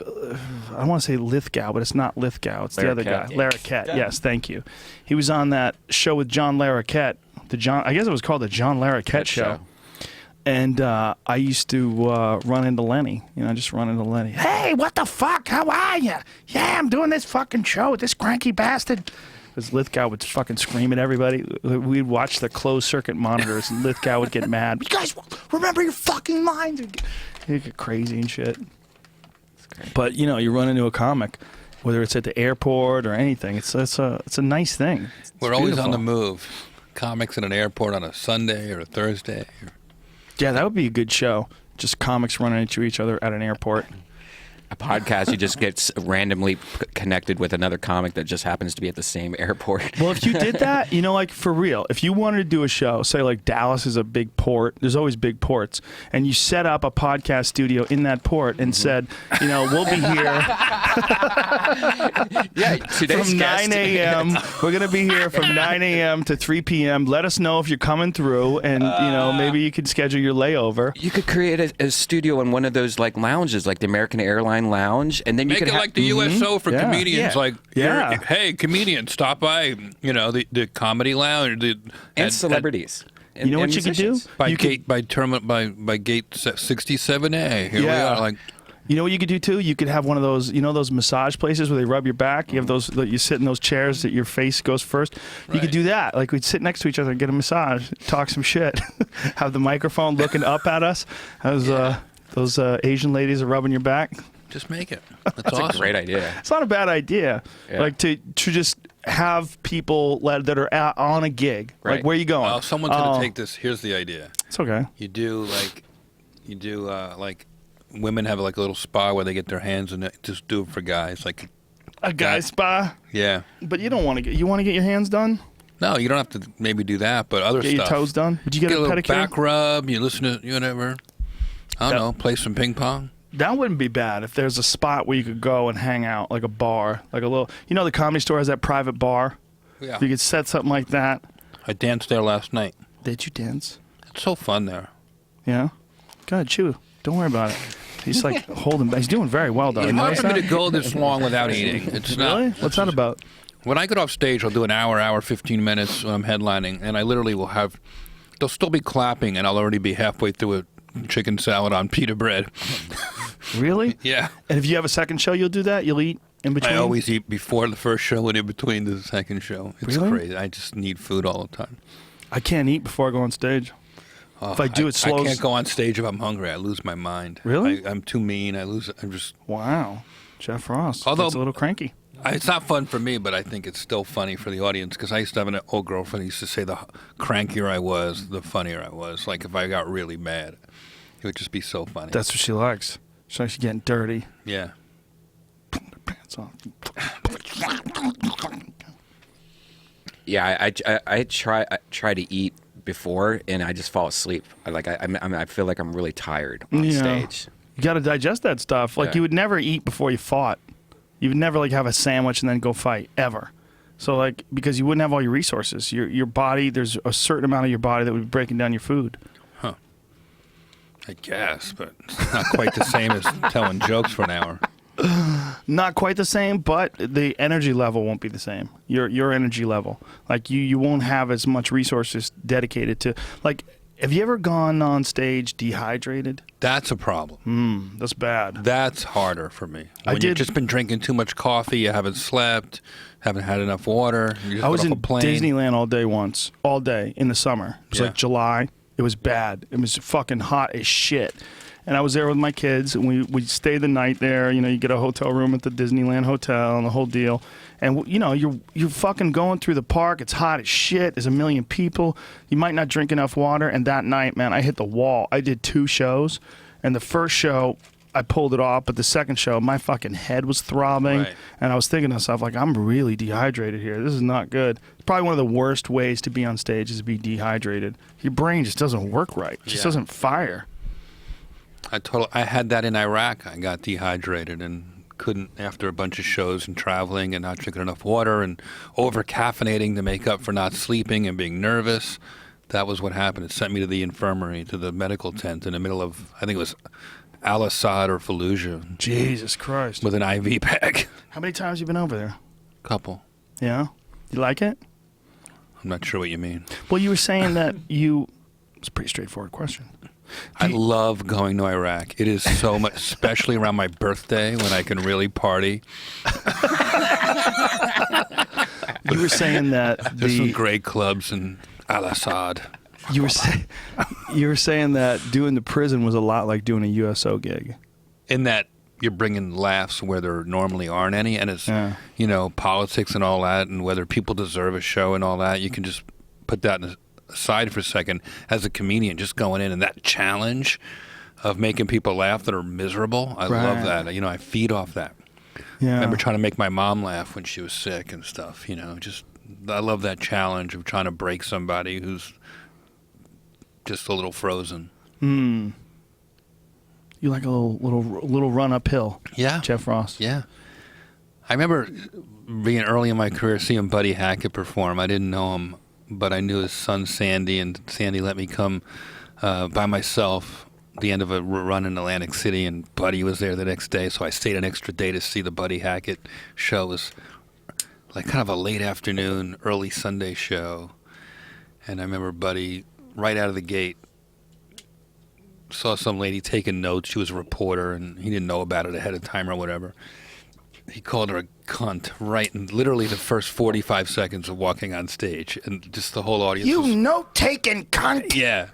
She was mortified. She tried to say, I'm from the so-and-so Herald, and he just wouldn't hear it, and he just called her a cunt, and he just put a really weird vibe in the room right out of the gate, and, you know, eventually the show, you know, went on, and it was amazing, but literally a decade later, Buddy became a very close pal, and I could ask him anything, and I said, "You'd never remember this, man, but like 10 years ago in Atlantic City at the Trump Castle, whatever, some lady, you know," and he's like, "Well," I go, "Why would you do that? Like right away, just for no reason? Just what was could you imagine what might have been happening in your head, buddy?" And he's like, "Oh, I do that all the time. I like to dig myself a hole just to make it interesting."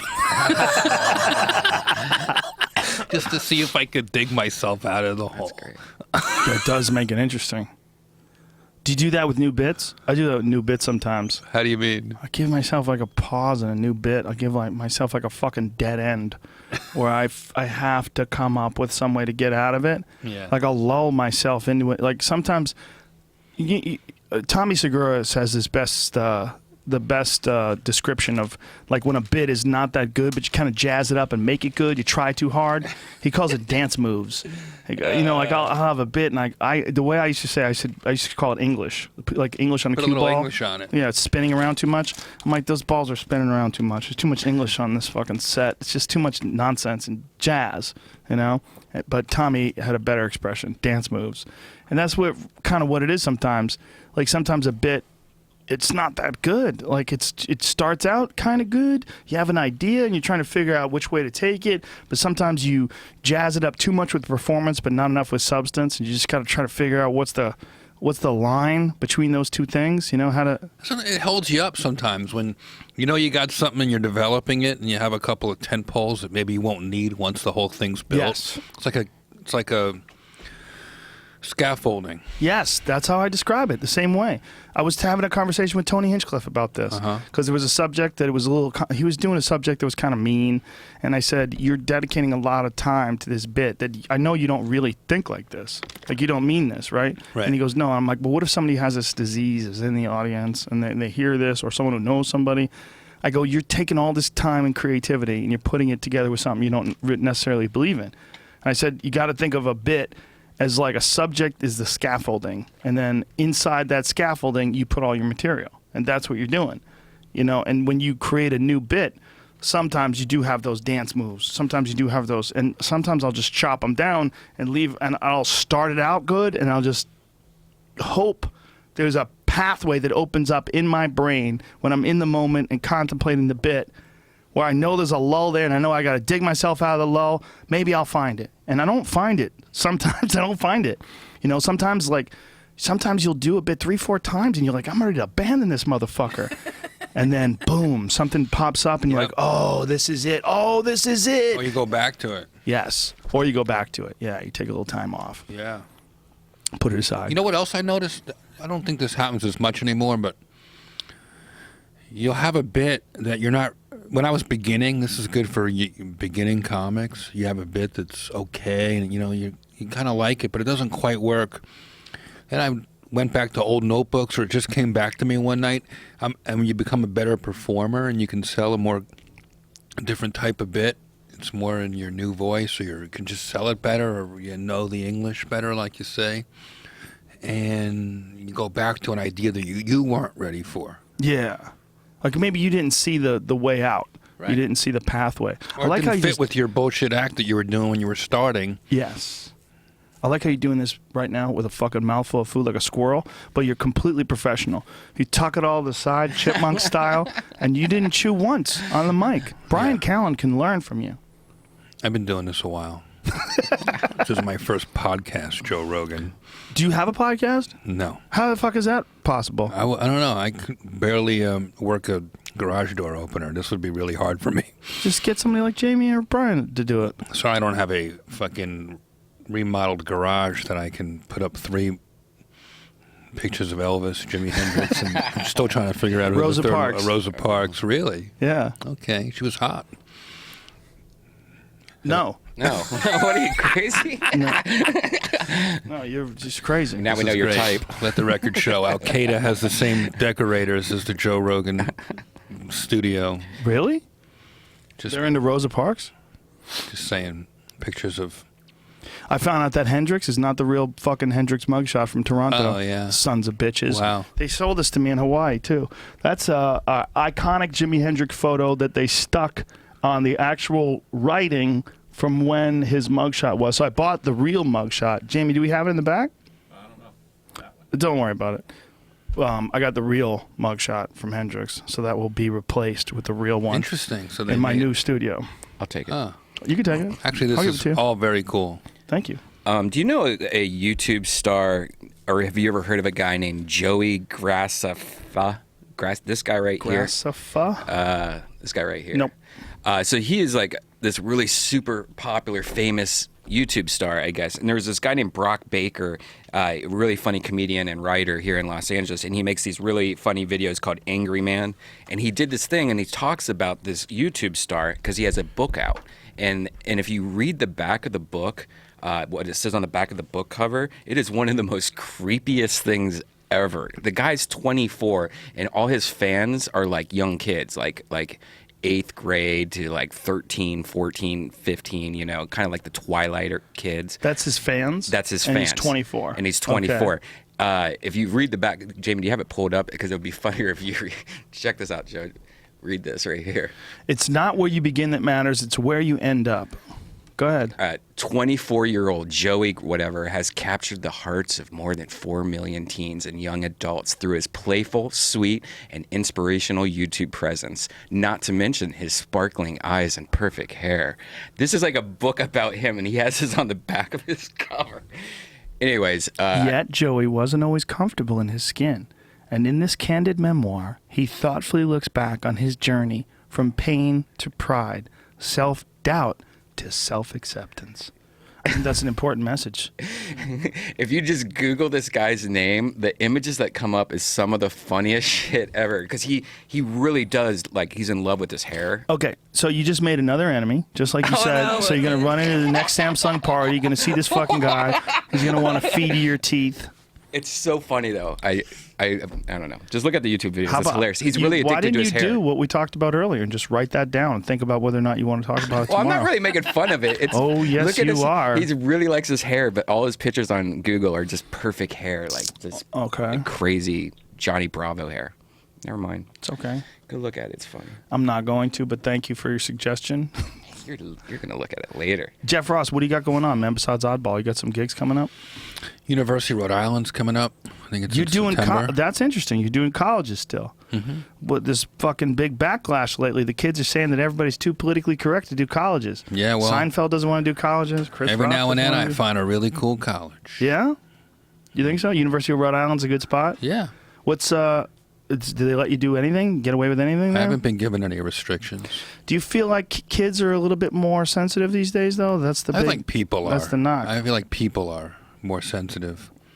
Do you think they're more sensitive, or do you think they have the opportunity to complain more? Both. I think it's become, the egg before the chicken and the egg because, I don't know. I think people are just looking for things to. Everyone feels like a victim. Everyone sounds like a victim all the time. I'm offended, or how do I how to see this, or how come I had to hear that, or They found another guy faking black. Have you seen that? No. Have you seen that? Another guy part of the Black Lives Matter. I feel like people have been doing this forever. Yeah, but these are like activists that are doing it, which is kind of adorable. Right. It's on Breitbart. Young man named Sean King. There's another fake black guy. What? You know, the Rachel Dolezal. She claimed to be black, but she was actually white. She said she identifies with black. You know that? They found another dude who does the same thing. Whoa. And he's a part of the Black Lives Matter. Oh God. Oh my God, really? Yeah. Yeah, it's interesting. I mean, he looks really, really white. But he has that kind of creepy mustache that some black guys can pull off. There's his dad.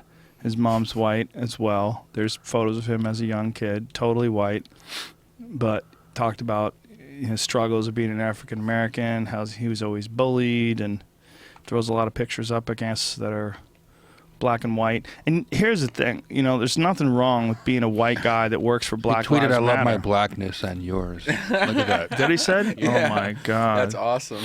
Well, Preach. he's got black sunglasses on, or glasses. Oh, what is that? Is that me? Oh, I hate those goddamn pop-ups. I feel like I'm colorblind. I don't even assess people's Yeah, race man. right away. Me neither, man. I'm fucking completely colorblind, man. It seems Just on the human. like the race, right? natural progression of the way people think. Just weird people like this are going to crop up. Well, this guy that I really like, Milo Yiannopoulos. I'm not exactly sure how to say his last name correctly, but it's Nero, Nero, on Twitter. And he's a fucking funny writer, man. And he's a really good speaker, too. He's hilarious on these. He does these interview shows, and he's always like saying logical things and having logical arguments against feminists. If you like Google some of these, Milo Yiannopoulos, and they can't fucking say anything about him because he's gay and he has blonde hair and he's super articulate. So because he doesn't look like, like one of the guys from Jersey Shore, he's not like, a lot of these guys that are representing men's rights, they kind of look douchey. They kind of look like bros. He's gay.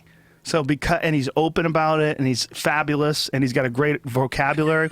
But when he's describing, or when he's giving these arguments and debating rather these women, he's crushing them, because he's like, was talking about diversity in science, and he's like, well, the cold hard truth is, it's not that women are discouraged from doing science. It's that a lot of them aren't attracted to it. Men and women have different states of mind, and boys and girls, when they're young, if you give them like equal access to toys, boys naturally will gravitate towards like trucks and cars, and girls will naturally gravitate towards dolls. It has nothing to do with it. Yeah, here's one of them on Sky News, why men are better at chess. Listen, look at him. How do you feel about being called different because you're hardwired differently? I'm sure it's not something you've failed to hear before. It just seems to keep cropping up. Is it necessary? It's ridiculous. It's 50s thinking, you know. I mean, it's just so ridiculous, this biological determinism. Frankly, you know, interests and talent and, you know, passions for particular topics, subjects, sports, arts, whatever, like, they're not relegated to either gender, but unfortunately, because of some stereotypical thinking, often one gender is encouraged to pursue, you know, a sport or an art more so than the other. And actually, when you look at my colleague at the Telegraph, Radhika Sakani, she wrote a piece just this morning speaking to like young girls who play chess, and actually what she found out is that they're dropping out at the age of 12, probably because, you know, they're not encouraged, or, you know, there's they don't want to play chess, maybe telling them that it's not for them, it's not cool, etc., etc. So, you know, this hardwired brain stuff, like it's retro sexism. No, listen to what he said. So Milo Yiannopoulos, does it matter? Smiling and laughing. Men and women are wired differently, have different skills? No, it doesn't matter in the sense that they are equal but different, but it simply isn't true to say that there is no difference whatsoever between the aptitudes of men and women. And it is, without question, true that there are some biological differences between men and women, and we know that from our anatomy. But we also know it from experiments that we do on young children before they've had the opportunity to be socialized, the sorts of toys that they go for. And that holds true, actually, for other bits of the animal kingdom as well. Some of the reason why girls drop out of STEM subjects at college and chess clubs is because they keep losing. And one of the reasons they keep losing is that it does seem to be the case that chess as a game plays to some of the male intellectual virtues. And when Simon Baron-Cohen talks about these, the way he describes it is men are good at systematizing and women are good at empathizing. And there is some reason to suppose that that may have some basis in biology. It's very trendy these days to say that everything is socially determined, but that's not what the science says. And it's not either what common sense says, because if it were true, these days there would be a lot more representation of women in the sciences, in astrophysics, in philosophy, in mathematics, and in chess, but there isn't. Boom! So, Rennie, does that make sense? That's done. That chick should just go home. She just pooped herself. Just go home, because it's true. That's just the idea. It's not saying that men are better or women are better, but the idea that there's no difference between us and it's biological determinism is bullshit. That's just ridiculous. So that dude is hilarious, and he's the guy who busted this guy. He's the guy who had the article in Breitbart about this guy who's actually white, who pretends to be black. He's great, though. I love his writing. I love listening to him talk. The guy's he nails it every time. Dude's hilarious. Crazy. Yeah. Yeah, he'll be on soon. He'll be on here in a couple weeks. We're working something out. Jeffrey Ross is here now, though. And now he's had some food. Expertly eaten off mic.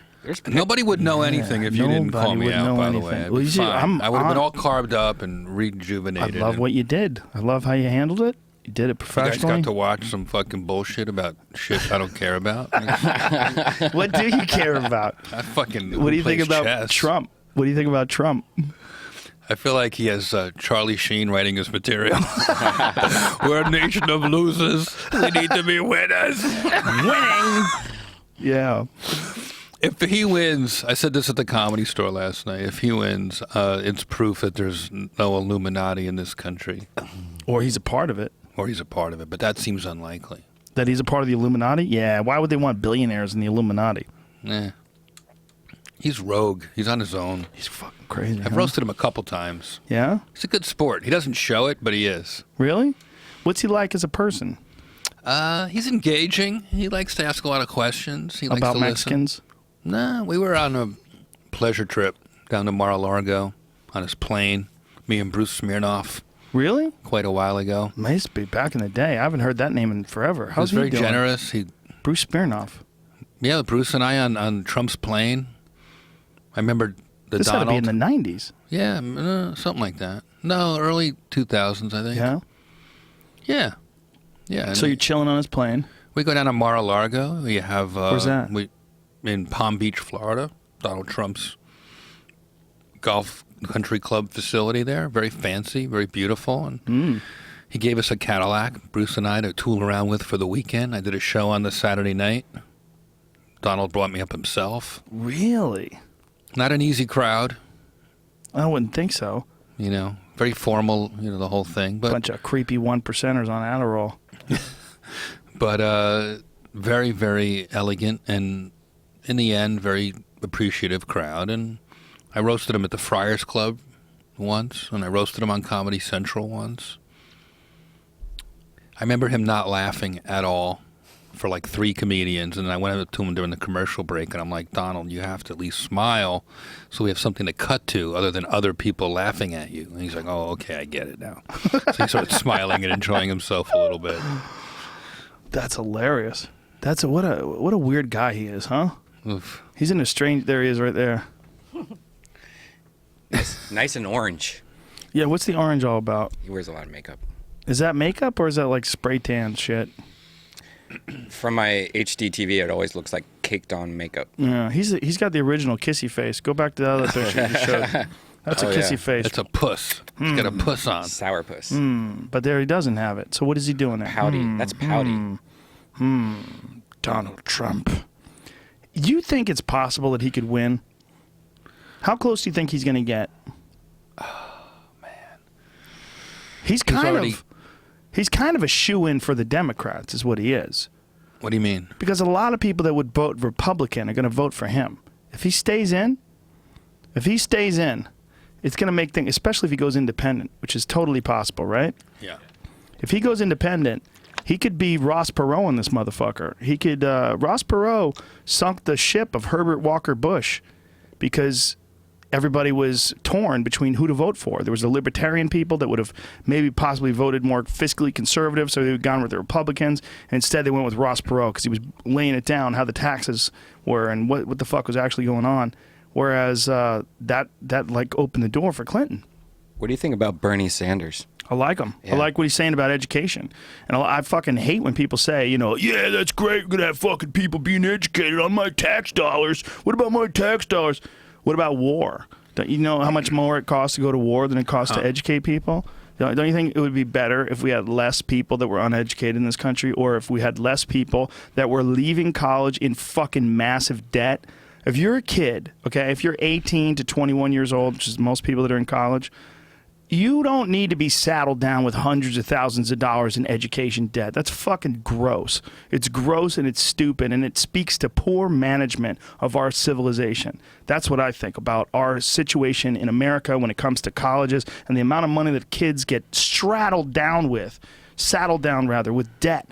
They're fucked. You know, especially if you talk to someone who goes to medical school. Jesus Christ. Right. My friend was hundreds of thousands of dollars in debt before he left medical school. Hundreds of thousands of dollars. Just fucked. Like, it takes you forever to make that money because you don't just make the hundreds of thousands of dollars. You got to make a living too. And incentivize you to deal with the system the way it is and not adapt to some new health plan in this country or whatever. You just got to get your nut. Well, it becomes a game.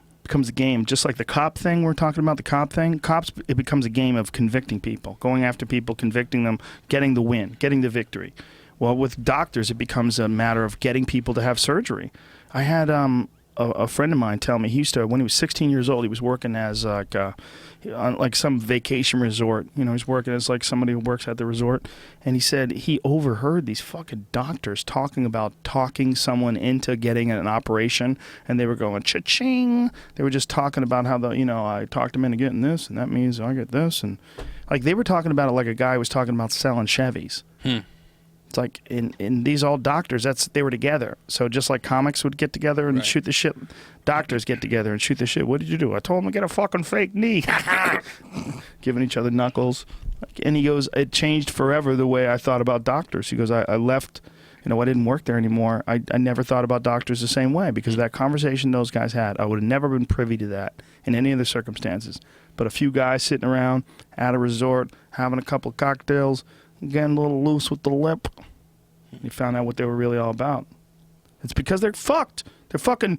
They're fucked not just with the amount of money that they have to pay for their education, but also malpractice insurance is crazy. My cousin is a surgeon. He was in practice in New Jersey for years and said, "Fuck it, I'm going to work for an emergency room where I share and it just took a lot of pressure off him in his life, and I think he got happier and probably became a better doctor. Yeah, well, that's what I think It's a about lot of Bernie responsibility, Sanders. a lot of constant work to run the practice and protect yourself. It is.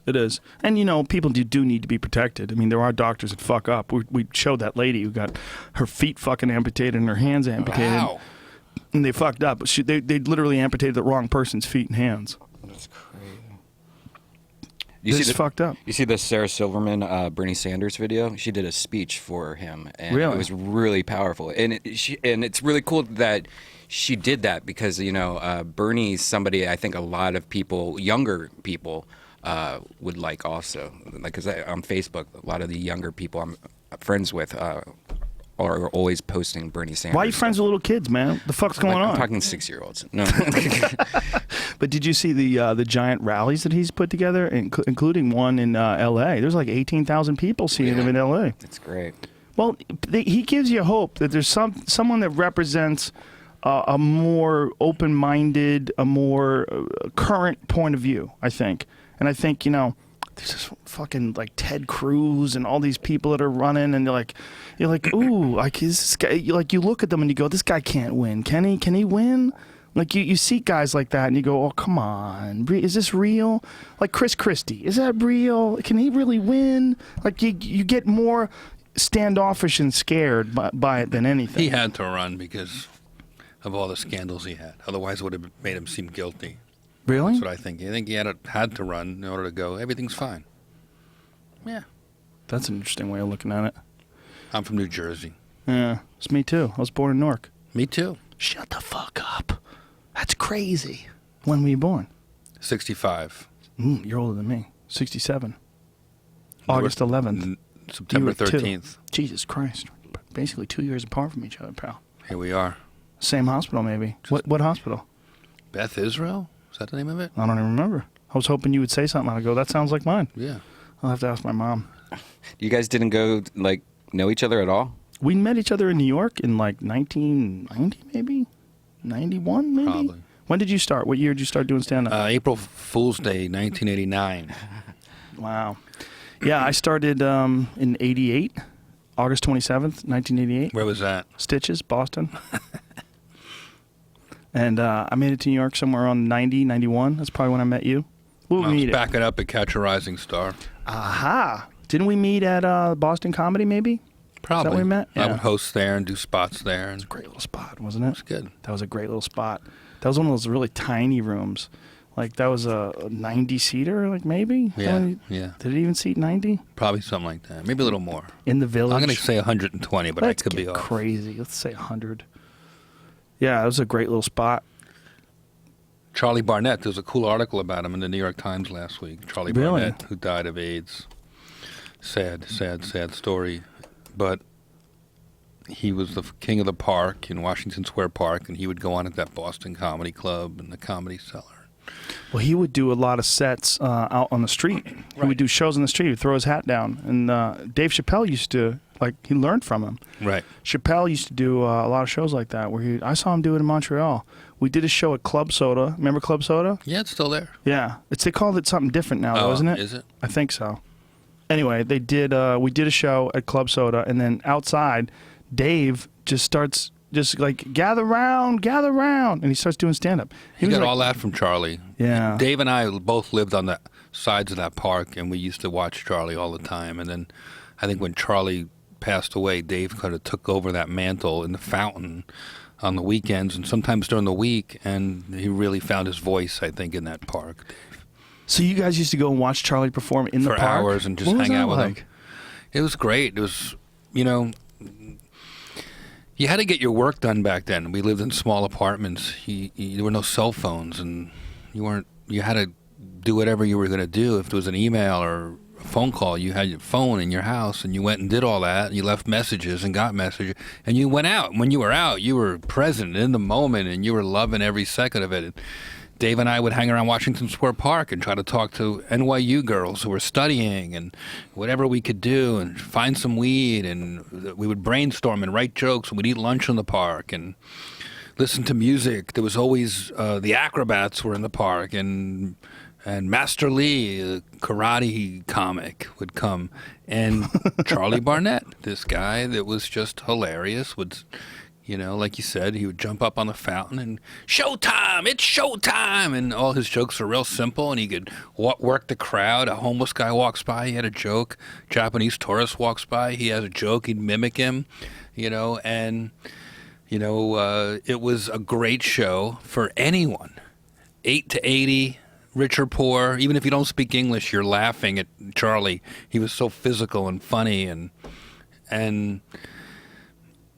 it was a great time. I remember there were riots in Los Angeles. It might have been Rodney King, and we got warnings in New York to be careful. There might be riots in New York, and Charlie walked me home. He's like, "Yeah, I'm gonna have your N-word walk you home." You know, he was just real endearing, and I loved him. He was Well, great. he was supposed to do Saturday Night Live, but apparently when he got there, they realized that he couldn't read. Yeah. It's kind of a crazy story. You know, I mean, he was like a hot comic. A lot of people wanted him to do things, but he didn't know how to read.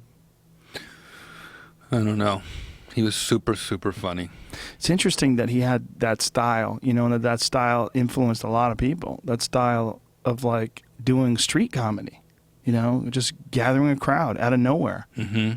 I never had the guts to go on outside like that, but Chappelle watched him and watched him and watched him, and Charlie started bringing him up every now and then. He'd let him do a few minutes, and eventually, Dave, that just became one of his chapters. It was amazing to watch. Charlie was loud, and his jokes were really short. Dave was more soft-spoken, and his jokes were longer. So to see that in the park was fascinating, because the park had to come to Dave a little bit, and you really saw, or at least I really saw, having hung out there every night, that every day, you know, sometimes Dave would do a couple shows on a Sunday in the park, and he'd make real fans, and he got a real sense of who he was right there doing that. I mean, it was magic to see a young genius in the middle of the public, just being him and having the public come to him, gravitate to him. It was once in a lifetime thing to see. That's cool. I got a chance to see him perform at Catch a Rising Star when he might have been 18. Mm-hmm. I think. How old's Dave now? Don't ask. Look on the fucking computer. He's I'm about asking you because you 45. got a computer in How front of you. old is Dave Chappelle? 45. How old is Dave Chappelle? Dave Chappelle is 41. Okay, so he's 7 years younger than me. So that doesn't even make sense. So because I was only like 23. How's that? Is that true? Maybe he didn't get Is it that right? 41? That doesn't make sense. He's 42 because he was born August 24th, 1973, and I was born in 74, and I'm 41. That means he turns. Well, that's 42 5 next week. days from now. No, but This is the 24th. 1973 though. Yeah. So he's Yeah. 42. Next week. Next week. Next week is 42. Oh, I see. Yeah. He got mad. Damn it, my math skills. So if he's 42, I must fuck, man. That doesn't make any sense. I guess maybe I was two. So he's 6 years younger than me. So I was man, that seems weird. Because I was really early 20s. I was like 21 or 22. At the most, I was 24. Dave was doing comedy as a high school student. Yeah, I guess he was 18 and I was 24. That makes sense now that I think about it. But I got a chance to see him at Catch a Rising Star. I was like, wow, what a precocious young man. He was like so advanced for his age. Mm-hmm. And he was a lot like Tony Woods. Mm-hmm. Remember Tony Woods? Who's course. also from D.C., hilarious guy. I think Tony and him probably worked together. They Yeah. worked together. I think Dave will fully admit that he was influenced by Tony. Tony, they were good buddies. I think they still are. Yeah. You always had this like love for the older comics. Mm-hmm. Like always. I remember that. Like you were one of the first guys going to the Friars Club. And I was like, look at Jeff. He's in his fucking 20s. He's hanging out at the Friars Club. I have love for all comics, and that's where the older comics were. And they were smart. I learned a lot, just about how life works, not just show business. That's obvious. You get to talk to an older comic about show business, but I would talk to Buddy Hackett for hours about guns and pussy and politics and travel and food and booze, and he knew everything. Isn't it weird that there's a club, Friars Club, like a dedicated comedians club? Comedy, show business. I see politicians there, musicians there, agents, lawyers. Is that still going on? The Friars Club? Thriving. The Friars Club on 55th Street between Park and Madison in New York City. So it's not just comics? No. It wasn't always just comics? No. It's well known for the roasts, well, so comics are identified with it, but it's a fraternity for show business, basically, a show business themed club. And it's in New York and in L.A.? Is there one in It's L.A.? only in New York. Only in New York. It was in L.A. for a long, long time, but not anymore. When did it... When Milton Berle died, it kind of died with him. What year was that? 10 years ago, I think. Wow. Did you ever meet Bob Hope? I never met Bob Hope, and I met him once.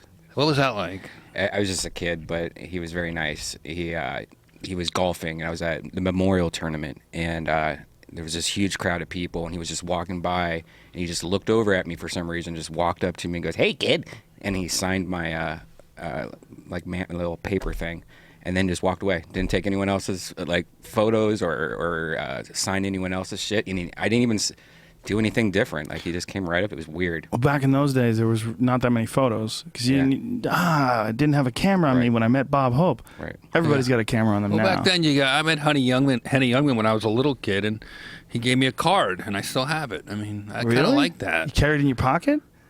You just pointed. You would just reach for your wallet, like you still have it. Yeah, no. Do you still have it? No, I do, but not on me. Oh. It was a music note with his name, with his autograph. Music so cool. note. Yeah, he played violin in his act, so he had a music. Take my wife. Take my wife, please. He was a funny guy. His picture is still hanging up at the Friars Club by Leroy Neiman, a beautiful painting. It's like a living, breathing museum of show business. But there's no place like that in L.A. anymore. No. It's too bad, huh? Yeah. Are there that many old comics that are still kicking around in L.A.? Well, there's always an old comic, it might not be from the Dean Martin Friars, celebrity roast era, but there's always a new old comic. Have you ever seen some of the memorabilia they have laying around at the store from back when it used to be Ciro's and Dean Martin and Jerry Lewis used to perform there? I haven't. Oh, you got to go into the office and see some of the cool posters and that old Ciro's sign. It was Bugsy Siegel's joint. Pretty wild. Fuck. Well, that's why everybody thinks it's haunted. They think so many people were killed there. There's a tunnel in the back of the Comedy Store. Did they close it off? Is it closed off? Yeah, it's closed off by concrete, I think, right? Something. Yeah. I don't know. But there was a tunnel that went from the Comedy Store up the hill to a house that people could escape through or they could fucking move shit to. The Comedy Store is just filled with catacombs and it's just fucking so clustered and confusing. If you don't know your way around that place, if you're some cop and you're looking for Meyer Lansky and you fucking just skirts out the back and I've seen bullet holes and stuff. That's what it looked like. Wow. Go big screen on that. Fuck, man. Look at that. That's the main room, man. Holy shit. How weird is that? Because you kind of recognize it a little bit. Looks like Jessica Rabbit should come out and start singing. It's probably what it did back then. Or some facsimile. Whoa, look at that. That's what the stage looked like? Maybe that might not be the same place. That seems off. Yeah. But the other one was Ciro's, right? That's it. Look at that. Yeah, wow. That's a store. Stripper. Who is the girl? A stripper. Stripper Lil Saint. What is her name? Sear. Lily Saint Cyr, C-Y-R. How do you say that? Performing at Ciro's nightclub. A stripper at Ciro's. Wow. How weird. Great. Look at these old ladies watching this stripper. Look what it looked like. Scroll down. Look at the photo down. Look at that. That's the fucking front of the store, man. That's nuts. That is cool. nuts. Look at that. God, it looks so similar to what it Fraser looks Smith like still now. drives that car. That's crazy. That's a cool old car, man. Those cars are worth a fuckload of money now. That house isn't there anymore, right? That's where the hotel is, to the right of it. Yeah, they it's chopped that weird. bitch down. But that's definitely the store. Like the patio's there. It's all intact. Look at the sign. Sammy Davis Jr. Wow. Who's that guy? Will Maston? That was his dad. Was it? Yeah. Really? His uncle. That was his uncle that he tap so danced he worked with? Wow. Look at that. Everybody pulling into the front. Fuck, that's crazy to see. It's crazy to see a place. That's the fucking back parking lot, man. That's the side area. Jesus Christ. That is so weird. It's so weird to see that place like that. Wait, so that's where the belly room is, right I there? think, isn't it? And there's stairs going down that way. Yeah, I mean, doesn't that look like the corner? It does, kind of. It looks totally like the corner. And so I guess there's a sign in the front, or is that the front of the building? No. That has to be No, the it's marquee. the front. That's the front of the building. Yeah, that's the Yeah. front. It just looked way different. It was just set up way different. Wow. Weird. It's amazing. There's so much history in that place. That place, it feels like comedy musical chairs too, because it feels like the music's gonna stop and everyone's gonna be really sad. Because when Mitzi dies, who knows what that place is gonna become? Who's that guy? What the fuck was that? What the hell is that? What is that guy doing with his dick? Why do you always... Is he throwing a girl up in the air? Yeah. Oh, okay. It's like, he's got his hands over his dick doing voodoo. He's barefoot. That guy's barefoot, and he's throwing that woman in the air. Wow. Some funny shit. It's crazy. I wonder if anybody's ever done a documentary on Ciro's. New York doesn't really have a club like that, huh? They don't have an old club. Like, what's the oldest club in New York? Comedy Cellar? But that's like the 80s, right? No. it's older 70s? than that, yeah. 70s? That's pretty old. So Cellar is the oldest place, you I think so. A comic strip's been there a long time, but nothing is like this. Catch was great. That was a great I little loved it room. there. That was a great little spot. Man, this is freaking me out, these photos of Ciro's. Now, you go back and forth. You go back and forth from New Yeah, York to LA. I'm in New York and LA. I'm bi-coastal. So you just have fun. Just do whatever the fuck you want. Well, I You're mean, kind of living a dream, Jeff Ross. things are good. But you're kind of living a dream, you know, the way you do it. I see you taking pictures. Like, there was a picture of you the other day with Ray Romano in the cellar, and then boom, all of a sudden you're at the store. You know, like you just hop back and forth. And Ari's doing that too. Yeah. Ari Shafir's doing that too. I like it, man. I like, you make the world smaller, and I don't know. I'm happy in both places. I like to move around. I like life on both. I don't know. Where do you Happy like that way. performing better? I don't know. I guess generally I like New York as a city, but I have all my friends out here, and I don't know. Do you keep an apartment out here? I have a house here. So you have a house here and a place back there too? Yeah. Look at you fucking animal. I love it. Motherfucker. I like it. Whatever happened to the burn? What happened, Comedy Central? Why? Yeah, they it's didn't fun. make it after 2 seasons. That was a fun show. Yeah, so fun. Fucking love that. But you'd be tied down. Then you'd have to stay here. That's all right. That's I all would right. have done it for that. Had all my buddies there working. It was awesome. You got anything going on right now? Working on the next special. I'm going to roast cops. Right, you talked about that earlier. Going to host the Oddball Tour with Amy and Aziz, and I'm on Kingdom. Couple new ideas coming up. Things are good, man. It's good to see you, buddy. This is so much fun, dude. You seem like it. You seem overwhelmed. What do you mean? Nothing. He's just very low key. Very low key. Did you ever meet Steve Martin? No. Never met Steve Martin. Is there a comic that you want to meet that you haven't met? Oh, boy. I never met Woody Allen. That would be cool. What do you think that conversation would be like? I had to keep it about comedy. Yeah, you'd have to. If you ventured into girls, it would get a little weird. Not Start really. getting That'd sweaty. probably, Heard that'd you probably like be a Asians. fun conversation. You think too. so? Do you think Yeah, you'd I open think up? so. I think he would. He With would you? open up to a comic before he would open up to anybody else. Yeah. Don't you feel like you'd just tell Woody Allen everything? Me, yeah, definitely. Pull him aside. I Yeah. feel like he'd be very open-minded. Maybe. Who knows? You know, it's all dependent on who you're listening to. If you listen to Mia Farrow, no, not so much. You know, but he's obviously a creative genius. Obviously. But, you know, I got to know Mel Brooks. That's my other one. Where I that's a big one. spend a lot of dinners at Sid Caesar's house listening to Mel. Really? Oh, yeah. Wow. That's huge. That's gigantic. I asked my Uncle Murray, he's coming out to visit a couple years ago. I said, if he could meet anybody, he's never been to L.A., he's been all over the world. He's a Purple Heart, Silver Star recipient, World War II Army medic, helped liberate a concentration camp, dined all over the world, best restaurants in the world, was a caterer, had a great life, outlived 2 wives, loved them both.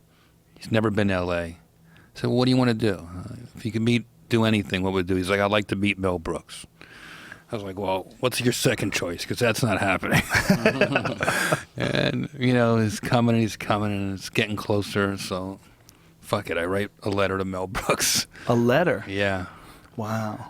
And I knew where his office was, and I knew Mel a little bit because I'd sat in Sid Caesar's house for different holidays and birthdays. And he'd always pop in with Carl Reiner. Even when Sid was frail and old, Mel and Carl would make a big entrance. Mel would lean right into Sid's wheelchair. Sid, it's Mel Brooks and Carl Reiner. Like they were on TV. And you see Sid light up. It was great. And, it was like 4th of July weekend a couple of years ago. And finally I'm like, fuck, my uncle's only here for another couple more days. We're having a great time. We went to Fred Willard and Mary Willard's fireworks party. And I took him to the Polo Lounge with Bob Saget. And we've been having so much fun. And he saw Renee Taylor at Genghis Khan Chinese restaurant. He got a picture, and my uncle's having the best time. But man, he did say months ago that would be the one thing with the creme de la creme would be just a handshake and a photo with Mel Brooks. So I'm a little embarrassed, so I go into the bathroom and I call Mel's office because I don't want my uncle to hear me, even though he's 90. And I'm like, just make sure you got the letter, following up. I'm just like being as humble and Mel's been out of town. I'll see if I can get an answer to it. Boom. I have to go to an emergency dental appointment. I think a filling fell out, so I take my uncle to the dentist with me. I'm done. It's 10:30 now. I'm like, how do I kill our last day with my uncle? I love my Uncle Murray. He's just the family ball buster. Mean Murray, we called him. And he just basically made fun of me as a kid and taught me how to take a joke, like a real Jersey guy, lifelong caterer, just super funny. And we're up, I'm showing him, Mulholland and this and that, and we're right at the top of Laurel Canyon and Mulholland, and my cell phone rings. Hold for Mel Brooks. So I'm like, oh, this is where he's calling? Like, there's going to be no service up here. This is terrible. No. Like, this is... He's like, Mel gets on, he's like,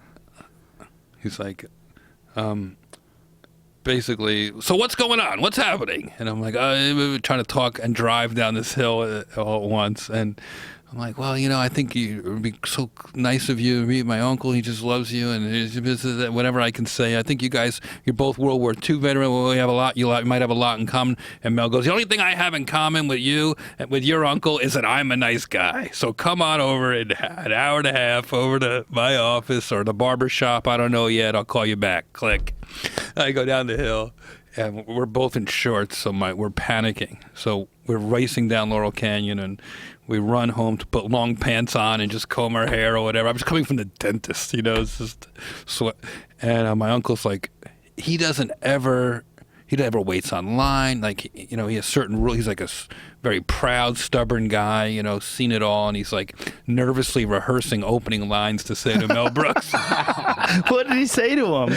He's like, how's this? He goes, my uncle goes, how's this? He goes, it's good to meet the king. Because, it's good to be the king is Mel's famous line. Right. And I'm like, that's good. That's good. I've never seen my uncle give anything a second thought, And we get there, and we have this parking spot on the lot right next to Mel's parking space, and it's beautiful. It's where they shot Gone with the Wind. It's like this beautiful movie lot. My uncle's,